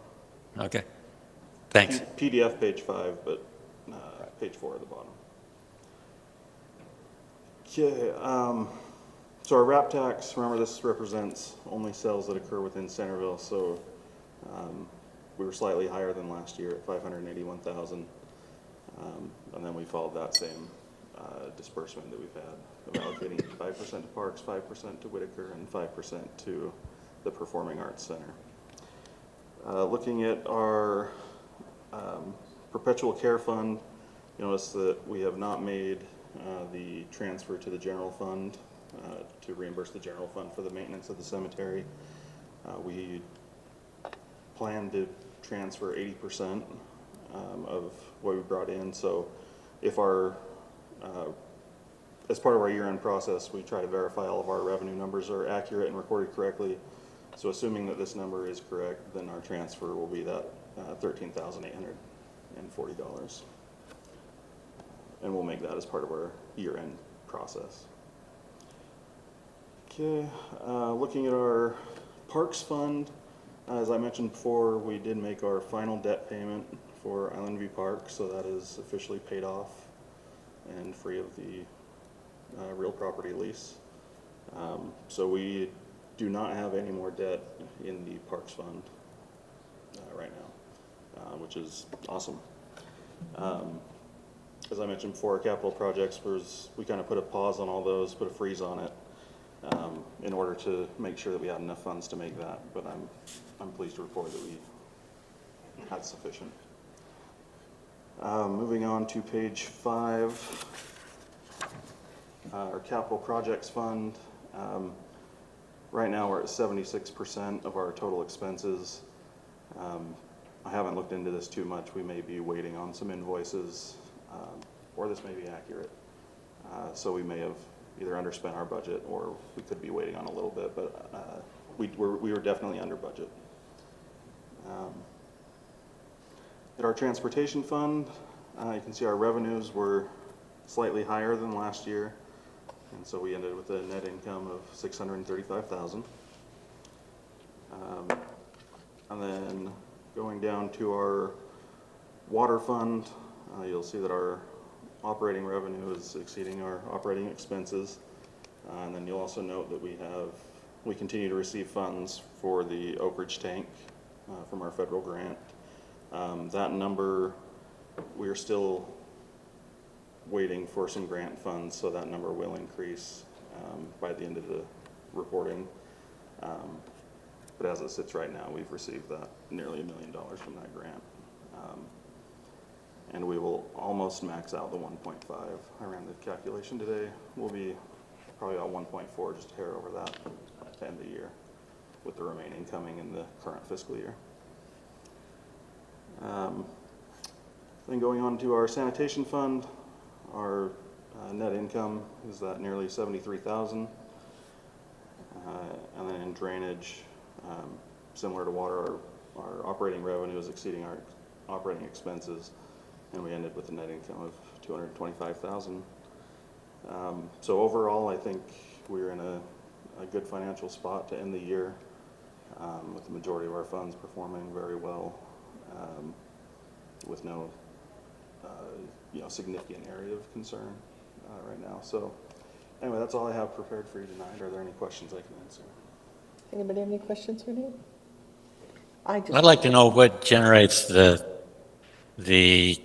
net income being so far over in drainage utility fund. So when we budget, our revenues always equal our expenses, so that would mean we, in this case, we did not receive more revenue than we had budgeted, but we have underspent what we had budgeted. That's good. Any other questions? I'd like to thank Nate. I just love the way you do this. It is so awesome. It's so easy to understand, and I really appreciate that. Thank you very much. Appreciate it. Okay, we'll move on to the council report, which is me, and I obviously am on the Utopia board, and I think you've already had your report on Utopia today. The Whitaker Museum, we didn't meet last month. They're still working on taking over the landmarks, but I think that's going to work as far as I know right now. And then on the 14th, so they had their hike on the 3rd, and I know somebody that went, but I haven't had any reports on that, so I can't report on that. And the 14th of August, we have open mic night with our vintage car show at 7 o'clock. And so I'd like to let people know about that and have people. What is the date on that one again? 14th. We'll go on to the mayor's report. I attended the fire board for the mayor. And the first fire board I attended, we had to vote to not have fireworks, which was a hard vote, but I think a correct vote. And I think we got through without any major fires in our city, and I'm so grateful for that.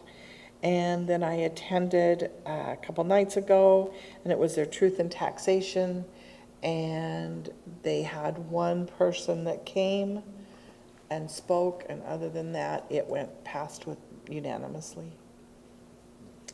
And we'll turn it over to the city manager. Thank you, Mayor Pro Tem, Councilmember Meekum. Just have a few items. I just want to make you aware, I attended the fifth local option transportation sales tax discussion this morning. It was an invitation from the county commissioners to mayors and city managers. What's being proposed or allowed, and I don't know, Mike, how involved you are in this, but the state essentially has given a tool or resource available to counties to adopt a potential 0.2% increase in the sales tax, which would generate revenue for infrastructure projects, transportation projects. And the county has to decide whether or not they want to go forward with it, and there's some consternation with Davis County whether or not they want to do it. Weber County just adopted it, which actually started the timer that if Davis County wants to do it, we need to adopt it by October 1st. And so Davis County is a little hesitant. There are many cities who support this. Again, we haven't had this conversation with this council, so I have it on an agenda for the future, and I'll have a conversation with the mayor. I'm sure he's talked about it. But ultimately, those funds would generate $238,000 a year for Centerville City to go apply towards infrastructure projects. More arguments, and Councilmember Banger, you may be interested in this, is this would help fund some of the UTA transportation projects, double tracking, front runner stations, things like that. So the idea is this fund is available, and it's not just for transit, but it can be used for anything transportation related, is that there's some flexibility to it to help with our infrastructure. We're a growing county, and the state recognizes that. We're growing pretty fast, and we're no longer as much of a bedroom community as we used to be. I don't, Councilmember Plummer, I don't know if you agree with that, but we're still a bedroom community, but we're starting to see a lot more commercial. So ultimately, there might be some interest in having a potential letter if we support this idea, going to the county commission saying we support this or we don't support this. And so we'll have it on a future agenda item to discuss, to see. But we would just get that money. It's not something we have to apply to get through the We'll county. automatically get it. Okay. Now, they'll have some other funds that we could apply for if they have available funding, if we have projects that would qualify. Okay. So again. That sounds super positive. What's that? I say that sounds super positive. Yeah, so our sales tax is 7.25%. It has been, I don't know, for a long time, would go to 7.45%. So again, still manageable, but we are a city that we are subsidized by, our residents don't spend $5.8 million in sales tax in our city. We have outsiders coming in, so we could leverage that with those who shop at Walmart and Target. So anyway, Home Depot, O'Neill. Anyway, so we'll talk about that in more detail in the future, but I did attend that this morning. And I do just want to give a quick update. I spoke about it earlier, but Bryce and I had the opportunity to attend IRMA conference, Utah Risk Management Agency. It was amazing. There was some issues, and so Mike and Dave, we were going to talk about confined spaces. They shared some stories about a gentleman who lost his life with confined spaces, and that one scared me a lot. There was a pipe going through this confined space. This gentleman who'd worked for the city for a long time went down there to inspect, but didn't check the oxygen level, so immediately he had passed. Because ultimately in these confined spaces, particularly with water and moisture, the oxygen was going to the walls, and it reduced the oxygen level to like 14, 15%. You need 19.5% oxygen, and so if anybody would have gone in. So anyway, you have to do all this testing, and there's some laws and rules that we have to follow. So we have to have a program in place, which we do, but I want to make sure we're following the program, and that's scary. But if somebody would have gone in there to say, hey, what's going on down there? They would have also perished. And so a lot of those stories, and you worry about it. In Ephraim, we owned our power, so we had a lot of vaults. So this was a big deal for us, our electrical vaults. So we tested all the time. for those types of things. So confined spaces was a big one. We talked a lot about automobile distracted driving. We discussed immunity quite a bit, tort, but immunity was a big deal, and Chief will talk about a few things about immunity in the police department that I just want to touch base with you. But anyway, it was very helpful and a reminder to be vigilant in our risk management. So Bryce and I will continue to be fuddy-duddies and say, that's my word for the day, and say no skate park. Just kidding. No pools, but anyway. But it was a good crowd. Did I miss anything, Bryce? Is there anything else I need to highlight? The other was barbecue pits. Barbecue pits, so the open barbecue pits and potentially just how we care for those. So there's some needs to evaluate some of our park amenities to make sure they're safe. Perfect, So thank you. that's all I have, unless there's questions for me. Is there any need for a closed session tonight? Not tonight. At some point, are we going to get an update on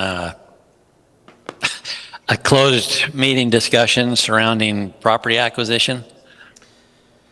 Yeah, great question. I have an update, but I don't necessarily want to share it here yet. It's not completed, is what, the appraisal is not completed. That's the update I'll share. It should be completed in the next day or two. Okay. So Okay. before the end of the week. Okay, any other questions? Not, look for a motion to close our meeting. So moved. Second.